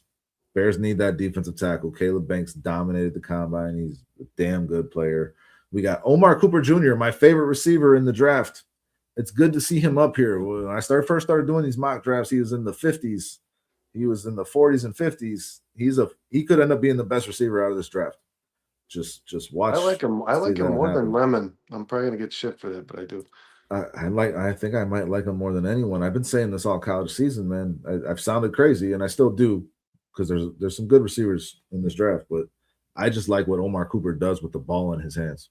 He makes people miss. He runs through people. He plays tough. He's a damn good blocker. Super fucking reliable. Dude. Yeah, man. All right, so I think we're looking at Caleb Banks and we're looking at Caden McDonald, Brandon. I mean, otherwise, Blake Miller, the offensive tackle out of Clemson, he's getting some love, falling into the first round in a lot of mocks I'm seeing. The left tackle, Max Ianacor, is there out of Arizona State, who I like. What do you think, Brandon? Should we go defensive tackle here? Yeah, and I J2K is going to beat me up for this. I think McDonald's a better one tech than Banks is a 3. J2K says Banks and CJ Allen are best player available for me. Let's go with Banks. Let's let the chat fucking aid in this. Yeah, I think you're going to see a lot of Caden McDonald falling until he does his pro day. I think these mocks are going to get a little weird, but Caden McDonald is worthy of being drafted at 25. But we're going to go Caleb Banks, and I like it. McDonald's going to have an impactful NFL career. Wherever he goes, you're going to hear his name. And look at this. Caden McDonald is here still. At 57, I just told you some weird shit is going to start happening with Caden McDonald in these mocks, and he fell to us at 57. Kristen Miller is still there. I think Christian. Yeah, we got to double down, right? Just do fucking Caleb Banks and Caden McDonald back to back. The rest of your defense just got better if the Bears actually did this. Yeah, I mean, it's a lot to invest in that spot, and you're really just AJ Halsey is right there. Safety out of LSU, but we got the 60th pick now, Brandon. So we can turn around and take our safety right now. It's still saying defensive tackle is our biggest need, safety's our next biggest need, then edge. We're of the mindset of said if we draft Caden McDonald and Caleb Banks, we make our edges better. Yeah, right? 100%. That's as Foster just said, abso-freaking-lutely. All right, we're drafting Caden McDonald. Yeah, you're taking a guy who consumes 2 blocks. Everybody gets better, man. We're not doing trades. Get out of here. So now we have AJ Halsey sitting right there, safety out of LSU, who I fucking it's either that or a linebacker. I don't know, the edge, you can probably wait a little bit on. These guys are deep, man. They're deep. You know who I like. I like some later round guys, honestly, at the edge. For sure. Flex is looking at OT here. No, he says he's hoping an offensive tackle falls to us at 25 with the extra pick we got today. You take a defensive tackle, safety, next 2 picks. Again, like if your board falls that way, if Caleb Banks is available at 25, I think you have to take him if you're the Bears, given the situation you're in. And then if you turn around at 57 and Caden McDonald is sitting right there still, who you were debating between Banks and McDonald at 25, that's clearly your best player on the board and your biggest need. You have to do that. Dustin, you can't pigeonhole yourself in. If in real life, if that happened, regardless of the rest of your draft, It's a You B. fucking nailed B it. grade. It's a B grade at least. No, it's an A. It's an A, Brand. It's how I Yeah. felt last year Well, when I they mean, like drafted by the by the Colston. evaluators. No, it's an A. By all any evaluator that's A's, not giving them an A, that they're insane. But that's how I felt when they took Loveland and Burton. It didn't matter what else happened with those other picks. That's an A fucking draft. That's how I felt. And Foster's asking what offensive tackle is available. Let's see here. I can tell you right now. Drew Shelton out of Penn State, Isaiah World out of Oregon, Caleb Tiernan, Austin Barber, Jude Bowery. We can wait on these guys. I like Halsey better than all these. Yeah, we're doing safety over all those guys. Just gonna throw that out there. I think Stukes fits DA. Okay. Let's see where we're at with that. I'm good. AJ Halsey, Kamari Ramsey, Lewis Moore, Jason Kilgore, Bud Clark. Those are your top 5 safeties on the board right now. Wheatley is ranked 128. I've been seeing mocks where he's going in the 2nd round. Clark will still be there. Bud Clark will still be there. Yeah, because he's 25 fucking years old. Foster, you heard me read off the offensive tackles. I hope we can also just look at edge real quick, just for the fun of it. Yakis is right there. LT Overton, Derek Moore, Danny Dennis Sutton, who I love, ranked 110. Joshua Joseph's edge out of Tennessee, and then linebacker Brandon. Go that edge and scroll down a little bit. I want to see now where they're projecting Anthony. He didn't have the best combine. He had an okay one. He didn't really raise 171. Is that what that is? Yep. Yes, it is. Yes, it is. That's pretty close to where he was. Brandon, the one thing I'll say, he didn't really move. If Jake Golday could fall, I would be a huge fan of that. I like Harold Perkins Jr. out of LSU too. Anthony Hill is already gone. I would fucking jump on him. Kyle Lewis is right there as well, who I think would be yeah. I mean, Jake Golday is not 82 ranked. This guy's going to be a 2nd round pick. I would think about taking him here. I like him over Trotter. Jake Golday might be my favorite linebacker in this draft. But I think you got to go. I think you got to go safety. Besides Sonny Staff. Oh yeah. What you use for the 1st round is a trade away? No, we're not doing no trades. Hey, real quick, because this is a new member of the chat, Brandon. We got another one. We're gonna let this ride for a second. We're just coming out the back end and coming to the front end. Thanks for joining us. Hit that like and subscribe, brother. We took Banks the 3. This is gonna blow your mind. We took Caleb Banks at 25. Jeet. And then at 57, Caden McDonald was still there. So we took Caden fucking McDonald. So we just drafted Caleb Banks and Caden McDonald. Now we're at the 60th pick. And I'm thinking we use it on Halsey. Yeah, Halsey's projected to be a starting safety in the NFL. Get that in you with your third. I think he's the best safety in the 2nd round. 3rd pick in your draft. That's pretty impactful. Yeah, let's fucking do it, right? Yeah. Okay, now we got to start thinking offensive tackle. Or edge. We're not doing trades. Okay, let's see here. Ted Hurst, wide receiver out of Georgia State, is our number 1 ranked player here. Elijah Surratt, wide receiver out of Indiana. Eli Stover's tight end out of Vanderbilt, like him. Edge, left tackle. I'm sorry, LT Overton. That always throws me off. Katron Allen, I like him. Takario Davis, I like him, the cornerback. Bryce Lance is right there too. We don't need to draft a receiver, right, Brandon? Tell me we don't need to draft a receiver. Not right now. If they draft a receiver in real life, it's going to be a 6th round pick. What do you guys think of Caleb Tiernan out of Northwestern, offensive tackle, or Austin Barber out of Florida? Yeah, I like Woods a lot too. Northwestern produces some quality offensive linemen. J2K says, I prioritize drafting a true middle linebacker in this draft. Styles, CJ Allen, Anthony Hill are the only ones. I think we need to get out of this draft with one of those guys. That's a fair statement. I like Anthony Hill a lot. I mean, you're going to have to take CJ Allen with your 25th pick if he's even there. Jeet says, Bears need a good defensive tackle as there are so many edge free agents. And 11BB11 still here saying, hit the like button and help spread the algorithm. Fuck yeah. Thank you. Thank you, man. Thanks for the kind words. Yeah, appreciate that. Appreciate that.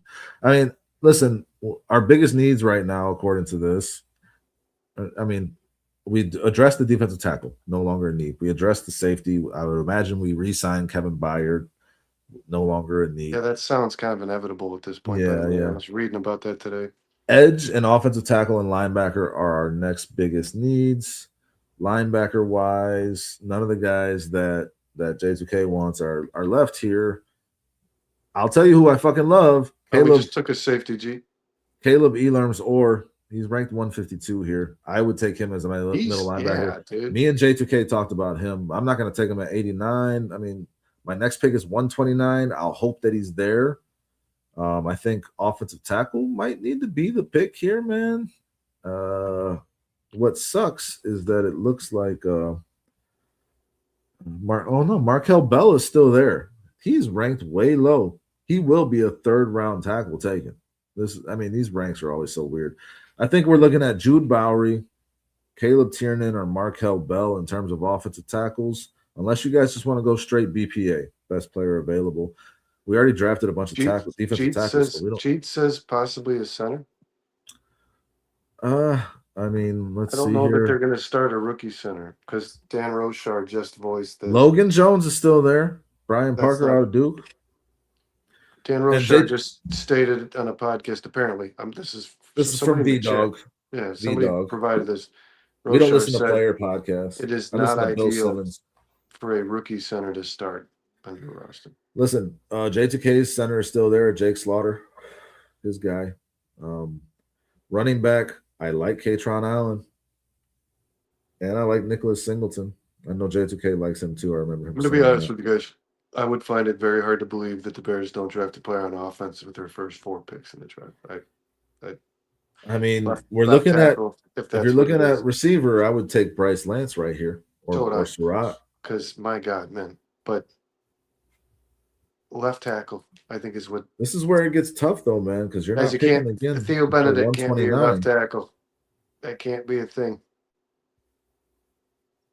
And I don't know if you keep reaching down the board for a left tackle, you're not getting one. Okay, Foster, since you gave us 3 likes with your 3 different accounts, why don't you pick the tackle for us?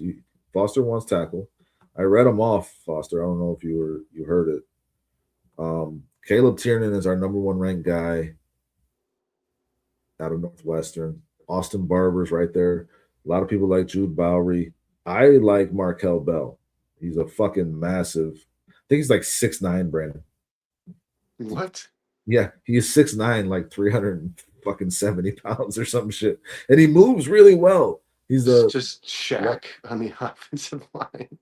He's fucking ginormous.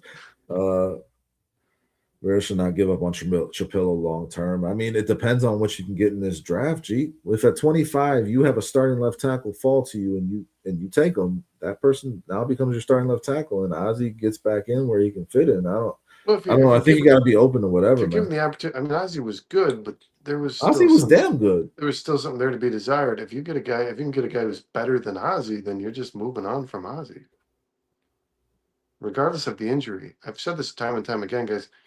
If you get a left tackle who's good enough to get you to win games all the way till Ozzie's return from health, why would you move on from that guy? Foster says Jude. No, I agree. If you can take a left tackle that's good enough to take that spot, why not?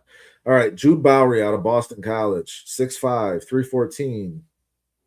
Had a chance to carry on Boston College's recent trend of NFL. Yeah, I mean, might be better served as a guard, huh? Trend of NFL offensive line production 1 year after Ozzie Trapillo was selected in round 2. Bowery started all 12 games at left tackle in 24 after previously earning his first career starts at right tackle in 22. 9 more games at left tackle in 25 while serving as team captain. 6'5", 308 plus proportional length. Bowery's elite raw power component stands out as does his powerful explosion and energized athletic ability in close quarters. Has a potentially dominant physical profile, which he maximizes with his all-out mauler mentality. His game still needs refinement as his knee bend, pad level, lower body action, stunt vision, and angle discipline. That's a long list of shit that he needs to get better at. Can all be inconsistent. Nevertheless, he can be a quality day 1 swing tackle with starting upside and schematic versatility. That sounds a lot like Ozzie Trapillo, don't it? It sounds like exactly like him. I don't like that the cons are kind of Braxton Jonesy, like no anchor. But you told Foster he can That's make this fair. pick. I Which did. is 3 likes. Jude played left tackle. Has anyone looked at him? I don't think he will be there. Boston College O-line guys, PFF's got him higher. I'm on PFF. But, I mean, yeah, I told you Bowery was the reason Ozzy played right tackle. Not that Bowery was the better left tackle, but because he couldn't play right tackle. But that's cool. He's worth a 4th-round pick. Well, we're in the 3rd round. All right, we got Foster and J2K both throwing this at us. All right, I guess we're I mean, that's rough for me because I don't know, like, but there's not like who else stands out here to you, Brandon? Anybody else? I'm so far behind on my homework here, guys, with this draft class. If you Okay. think Bowery's a potential starting left tackle, all right, let's roll. Let's do it. I have no doubt that J2K and Foster believe that this guy can start at the position in the NFL. J2K was not giving that kind of an endorsement. Thuney will start season at left tackle and teach him. I'll say this, man. I don't want Thuney to start at left tackle. I mean, I brought it up last year as a potential solution for them, but then Ozzy kind of really ended up standing out. But like, do you take the best right tackle here with the potential of moving Darnell Wright over? I've been saying that, but that's not going to happen, Brandon. It's just not going to happen. So, I mean, I would be ecstatic if they moved Darnell Wright to left tackle. I think he can play it and play it really fucking well. He's probably your best option on the team. And he was last year too. So, but I mean, yeah, I don't see that happening.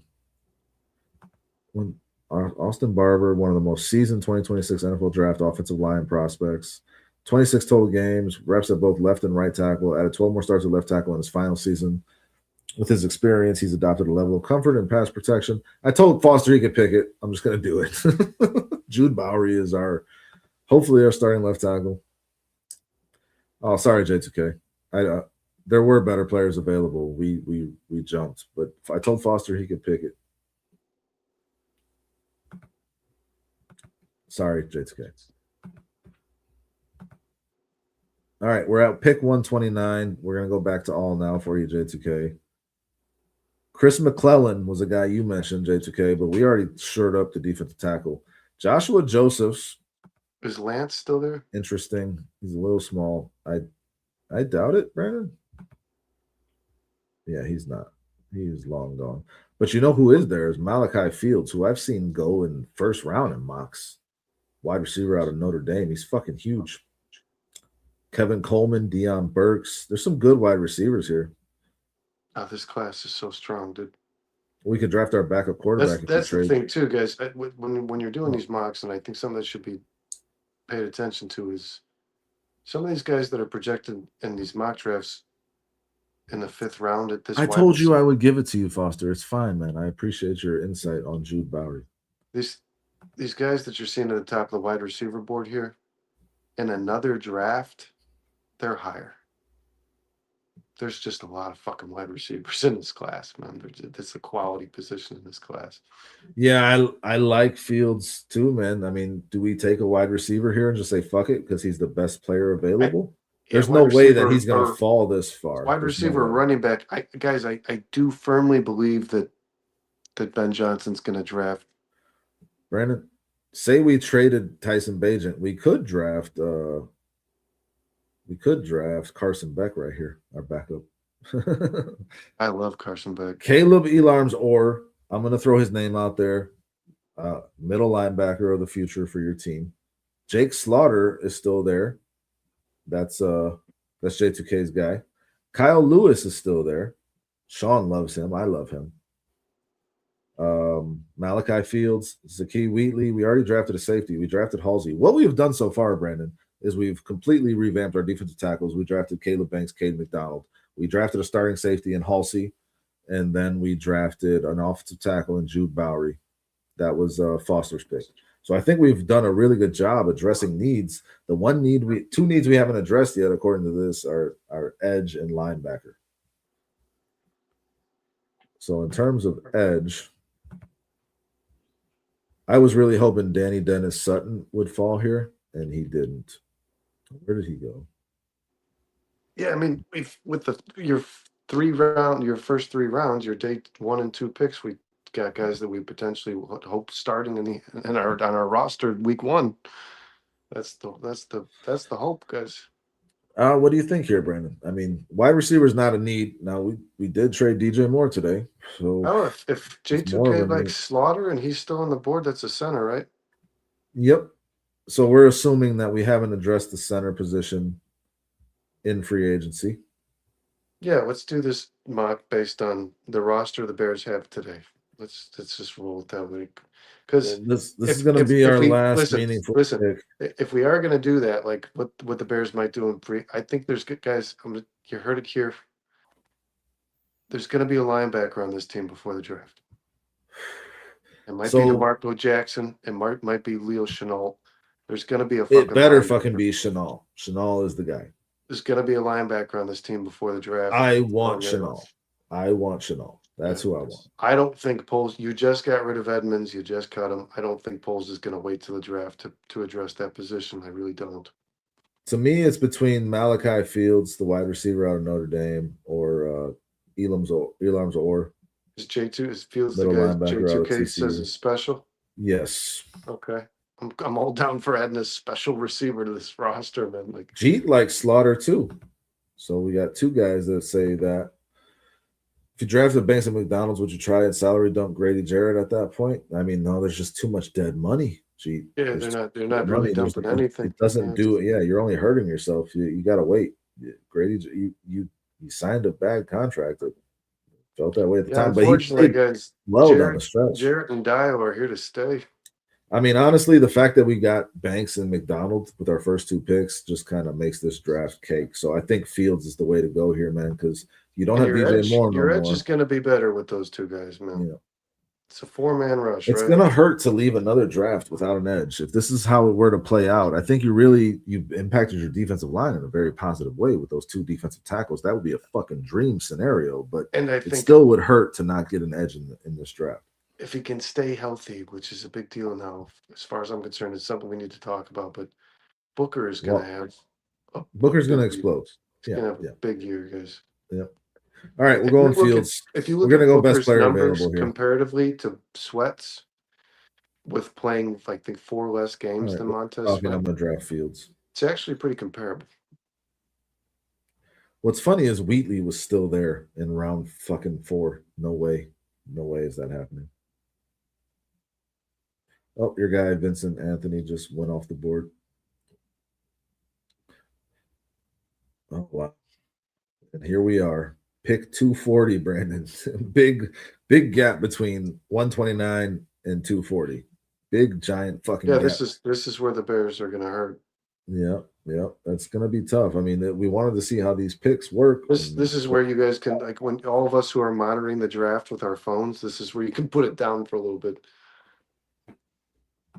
I mean, if you're trading them, Jeet, I guess, but like I don't want to give up picks just to dump that, to be honest. But yeah, I hear what you're saying. I mean, we got a hell of a rotation of defensive tackles. Yes, though. Foster. Yes. Yes, exactly. 30 plus sacks. Yes. Yes, with those 2 guys in the middle, Sweat and Booker are going to be just fine. Dio, probably not so much. Okay, so J2K is going to be able to make this pick for us. He says, is it Chan or Sian Stone is someone I want on this team. He is in the Daniel Hardy mold, which I fucking love Daniel Hardy, but he is so dope. Hair on fire dope. No, yeah, I got what you said. You want him on this team. Let's look into him a little bit here. Because this is our pick. This is what we're gonna do. Because so he's so good, his bio is coming soon. They haven't been able to write it yet. There's whoever's writing the bios is like, it's still not. This is not PFF. This is PFSN. Whatever the fuck that is. Whoever's writing bios is like, this guy's so good. I just. Okay, you know what? Yeah, we're going for it. Words can't describe this guy. He's just that good. That's what this bio's gonna say. David Gusta. That's a sneaky late round defensive tackle. That just drafted him. The Vikings did. All right, now we're picking again. J2K, I'm relying on you here. I got. Can I ask you to look at something real quick? Yeah. Quarterback. What's okay? Quarterback. Yeah. Joe Fagnano is the first name. We're not allowed Jack, to say it on the show. Jack Strand. Fagnano. Diego Pavia, the Vanderbilt guy. God, stay fucking far away from that guy. Is that the Yeah, buzzed it haired is. Hispanic dude? It is. The guy that's using fucking Johnny Manziel as a mentor. That John Gruden just did. He was the first John Gruden quarterback camp guy. Okay, so we got Fagnano and Tyler Van Dyke. What the hell is going on here? Harvard University? DeVry University. What the fuck? Okay, hold on. J2K is throwing out some knowledge. I just want to read it. Stone plays with his hair on fire, moves very well in traffic, seek and destroy play style. We did draft him. He was your pick all the way, J2K, and I'll take your info on this one too. What Good height and Stone play length, for? average build, light for a 4-3 defensive end, fits the 3-4 outside linebacker. Quick off the ball, chop, swim move, head fakes at the line of scrimmage to get his blocker off balance. Has very good potential in the right defensive scheme. And JTK, just as how do you say that first name? Chan. Okay, Raging Oracle. This is a new member of the chat. What's going on, Raging Oracle? It's never too late to dream. Let's go through our picks real quick for the Oracle. Like, subscribe. We're having fun with this mock draft. Thank you for being We here. went Banks McDonald with our first 2 picks, Oracle. Yeah, we did. Let me pull it back up real quick. Sion Stone. Thank you, J2K. Appreciate you. So where are our picks up to this point? My picks: Caleb Banks, Caden McDonald, AJ Halsey, Jude Bowery. That was Foster's pick. Thanks, Foster. Fields, Malachi Fields, wide receiver out of Notre Dame. He's fucking huge. He's great physical ability. This guy is getting mocked in the first round. I don't know how he fell to 129. Maybe I'm using an unreliable source here, but we're having fun. And then Sion Sloan. Let's not ruin the hypotheticals here, guys. Yeah, this is. Does I doubt in real life the Bears get Banks and McDonald? Yeah, probably not. Yeah. But listen, McDonald is getting knocked down right now. He's gonna have to do a lot of good shit at his pro day. Raging Oracle has been around. About this, defense nose tackles kind of will. You know what I mean? I ain't seen Raging Oracle on the bare minimum. We did a bare minimum clap, so that's all I'm saying. Raging Oracle, thank you for being here. I'm glad you've been around, and I'm glad you chose to stop by here. You said they legit. Yeah, they legit. Caleb Banks, Caden McDonald, fuck it, we had to do it. And AJ Halsey right after that. I love it. I think your we got some really good just players improved tremendously with the first. Dramatically, Brandon. We got Fagnano and Van Dyke. I don't think we're going with these quarterbacks. No, I should have said. I'm sorry, I forgot to tell you that the list is terrible. Let's not do that. Yeah. Now we're on the undrafted free agents list in quarterbacks. And then the centers, I'm not really feeling that. What do we got at edge? I mean, we did Sion Sloan. I was saying I like George Gums. What do we got at linebacker? He's got a fun name. What do we got at linebacker? Oh, not a lot, man. Not a lot. Nothing. Where are we? We're in the 6th now? We're in the 7th, bud. We don't. It's so small, man. I can't fucking say. I don't think we have a 6th round pick. Yeah, that we went from the fucking 4th round to the 7th round. Is there a running back that's like big, stands out? J2K, you see any running backs? No, there's no running backs that stand out. I just looked at them. Top rated running back is just blank. Noah Whittington. Oh, Whittington, dude. Yeah. Said nobody ever. Le'Veon Moss. I don't know who these guys are. Yeah, those sound like. I don't know who these guys are. Range of this draft for sure. Bryce Betcher out of Oregon. That's a linebacker. I mean, what's cornerback got going on? Jadon Kanadi, Ricardo Hallman, Domani Jackson out of Alabama. There's some decent cornerbacks here still. Safety. Is my guy still here? Bishop Fitzgerald is still there. No way he should still be there. I fucking love him as a sleeper safety in this draft. There's no way he should fall that far, though. He'll go in the fucking 4th round. J2K says Domani Jackson. And he says Betcher would be a backup at will. I think Betcher is a good pick, too, for sure. He stands out to me. Jeet says, I hope the Bears don't take McDonald in the first round as it seems like a mid player. Yeah, we have no 6. Foster is. Yeah, Jeet, it's looking like McDonald might drop his way in a second. Let's take your guy Fitzgerald, man. Even if Byard's here, let's shore that up because you don't have any backup safeties either, guys. You just draft off the freaks list. Yeah, no, we got some freaks for sure. That's. Oh yeah, Malachi Fields is apparently. Yeah, the freaks list. I hope is that Diddy's list? And some freak offs over here.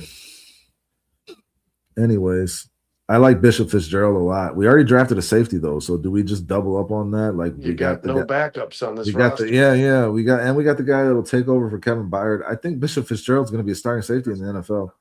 I mean, we could just do that. I don't know what he's else. He's got a name like. I'll say what J2K threw out. Well, I always like to trust. He said Damani Jackson. I like that too. The cornerback. Yeah, you're hurting the corner, man. I don't know how much we're hurting though. So it's Damani Jackson or it's Bishop Fitzgerald. Brandon, Google NFL freaks list. Okay, this is a real thing. This is a real thing. Yeah, I'm afraid of what might pop up. Tell us. I'm afraid of what might pop up if I Google freaks list. Give us some potential 7th round freak list players, and we'll take a look at them. J2K said Damani Jackson, which I'm okay with. I like Bishop Fitzgerald here because I think he'll be a starting safety in the NFL. I like this guy's skill set. You make the call, Brandon. I think it wouldn't hurt to draft another safety. Okay, let's do it. Bishop Fitzgerald. I like him a lot. I think and you said he's a 4th round player. We're getting him in the 7th round. I think, this is criminally low. This ain't realistic. He's not going to be here in the 7th round. Right, but if he is, though, you got to fucking take him. No, they're rating him like a 319. We drafted him at 240. What do we got here? Oh, that's a login thing. Full results. They don't do a grade. Ew. Guys, give us a grade.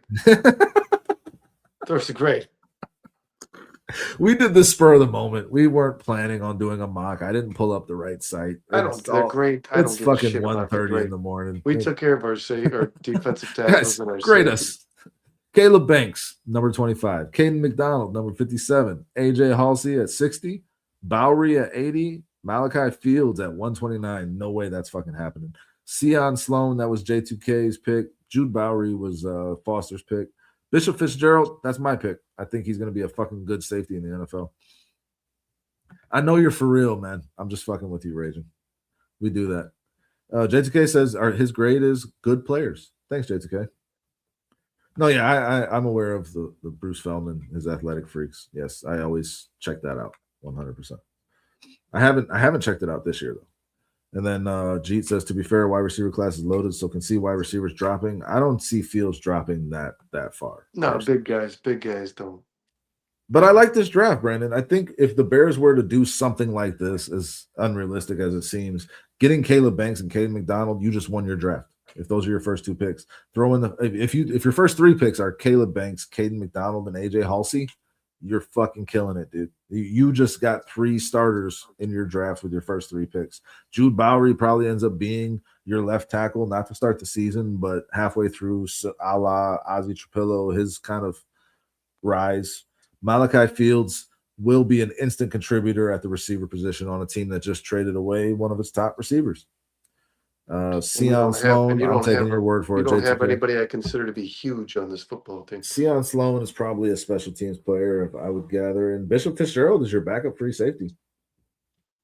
And then Ragin says, I can dig this. I like a left tackle with the 3rd. I liked Markel Bell in the 3rd. I just love that guy's size and his movement at his size. If Caleb Banks is not there, who are you taking? I don't see it. I mean, honestly, man, like I said, I'd be fine with one of those top 2 safeties. I would. Caden McDonald is going to end up going in the 1st round, I think, when it's all said and done. He's getting knocked a lot for his combine performance, but his tape says it all. Before we hang Caden McDonald's the guy I'd be fine with. And if Peter Woods, I've seen Peter Woods mock the Bears at 25. That would be fucking amazing. What happens with Caleb Downs? He's my number 1 guy. what happens with Caleb Downs? What do you mean? He's got like some pretty severe injury concerns now. No, I mean, I think I think a really renowned doctor came out and said there's nothing to worry about. But I mean, that But could be something, yeah. Will Johnson dropped because of this. Who I thought was the best corner in that draft. Yeah, he was mocked in the top 10 for a lot of time until that. But I mean, him and I don't see. Barron were kind of like, and fell. And Will Johnson ended up turning into a stud, the best cornerback drafted, which we thought he would be that entire draft process. Raging Oracle's dropping some good shit for us. This is 2000. I think Downs is going to still be drafted in the top 10, Brent. That's what I think. But you never know. Like you said, there's always somebody that drops. If Downs drops, that would be a fucking steal for somebody. He might be the best overall player in this draft.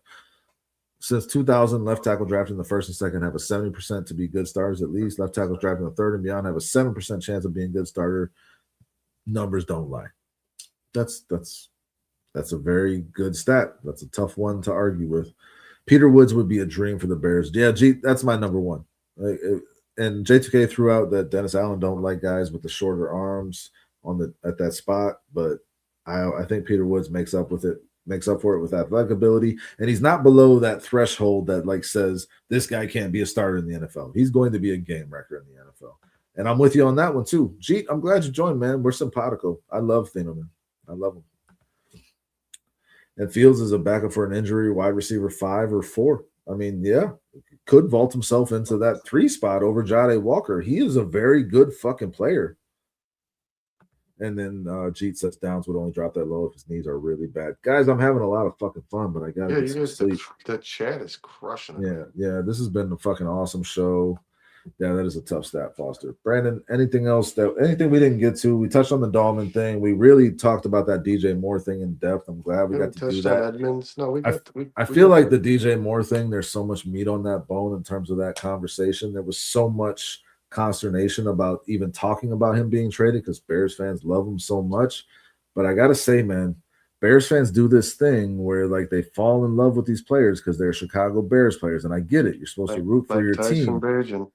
Or like Tremaine Edmonds, valuing him too high, thinking you're going to be able to trade him. I never really thought it was a realistic possibility given, the position the Bears were in with his money and how they could cut him for basically nothing and get all that cap space back. Teams just weren't going to trade for him. But I mean, you got to understand that it's about the contract matching the production. And there was just no path to that happening for DJ Moore. The Bears, when they paid him, it made a whole lot of fucking sense, man. I'll tell you this, man.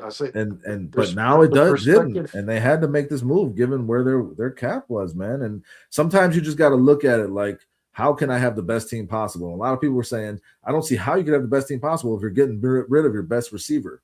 Well, if it's arguable that he's your best receiver, and your receiver group is your best position on your team in terms of talent that you have there, and you're at a loss in a lot of other spots and you have no cap room, you got to make that tough decision because DJ Moore's 9.5% of your cap, man. You're going to pay this man $49 million over the next 2 years, and I just didn't see the opportunity for him to be the number one guy in this offense, man. Like now he can be in Buffalo, so it could work out really well for DJ and the Bears. And I think it's kind of a win-win. DJ did a little interview today about Joe Brady, how he felt about that. Yeah, and there's the Joe Brady connection because he was his offensive coordinator in Carolina for those 2 years. As unrealistic as that draft may have seemed, I want to ask you this. Would you be happier with Banks and McDonald or Max Crosby and not having those 2 picks? That's a tough one, man. That's a tough one. It made me think when I was looking at that list there, like you wouldn't have those 2 guys if you had Max Crosby. Yeah, because you're going to give up those picks to get Max Crosby. But your interior is still so weak. Yeah, and it's like how much does Max Crosby impact that versus the other way around? How much he's does a phenomenal run defender, but he's not playing in the middle. No, and as Foster was saying, the defensive tackles are going to make your ends that you already have better. That's what we've been saying for a month now. When we're talking about the potential for Caden McDonald. So I mean, that backs up the keep the picks guys, but that means that it has to fall perfectly to you, And both of those guys need to pan out and turn into the studs that you think they will be, because that's there's where the no biggest question guarantee, lies. right? Because Crosby is Max Crosby is a guarantee, barring injury, which he has some injury concerns too, Brandon, and he's getting up there in age. So there's question marks either way. But if you're looking at a 2-year window before all these contracts start coming up, Max Crosby is your best bet to impact this I'm going to defense say this as quickly as possible. When Sean watches this show tomorrow, he's going to text the two guys in the middle versus Max Crosby 100%. I mean, I like both options. I'm not going to be upset with either one of them. I like the guarantee of Max Crosby being that instant game changer, putting him on the other side of Montez Sweat. I think that instantly makes Montez Sweat better, Brandon. And Max Crosby is the guy that can beat double teams. Max Crosby is the guy that will win and get to the quarterback no matter what. The Bears do not have that guy. Montez Sweat is not that guy. Real quick, you need that guy. G, Oracle, Archer, Foster, 118811, J2K. Yeah, all you guys that have shown loyalty that you have, and then all these guys that Shy Text, what's going on, brother? All these guys, our 500th subscriber right there. All you guys that have been here around and show us the love, and then all you guys that are new to this chat, please hit that like. We appreciate you guys joining the conversation, being a part of our draft, our mock draft, and just being here in general, guys, moving the show forward. Thank you very much for being here tonight, guys. I know it's late for you, it's the same as it is for me. We appreciate you. Foster doesn't sleep. Oh man, it's been a fucking hell of a show. The chat brought it all night.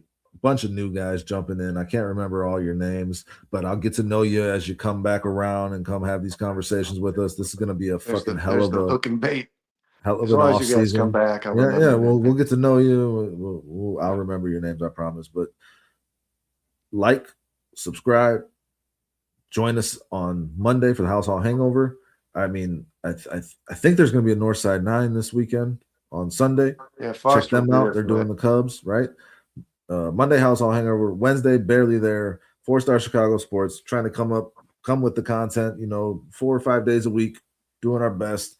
We appreciate you. True Pilgrim, you're the fucking man. Always here with us. J2K, appreciate your knowledge on this draft. You still need to come on this show. You said you would around what'd you say? You said after the combine? What'd you say, J2K? April. Okay, so we're getting there. Don't forget. We want you on the show. You're always here with us, so you might as well jump in. We got a full house. You guys are the shit, man, for real. Yeah, man. Y'all have been awesome. All right. I don't know what else to say. Been a great fucking show. We love you guys. Bear the fuck down. Bear down.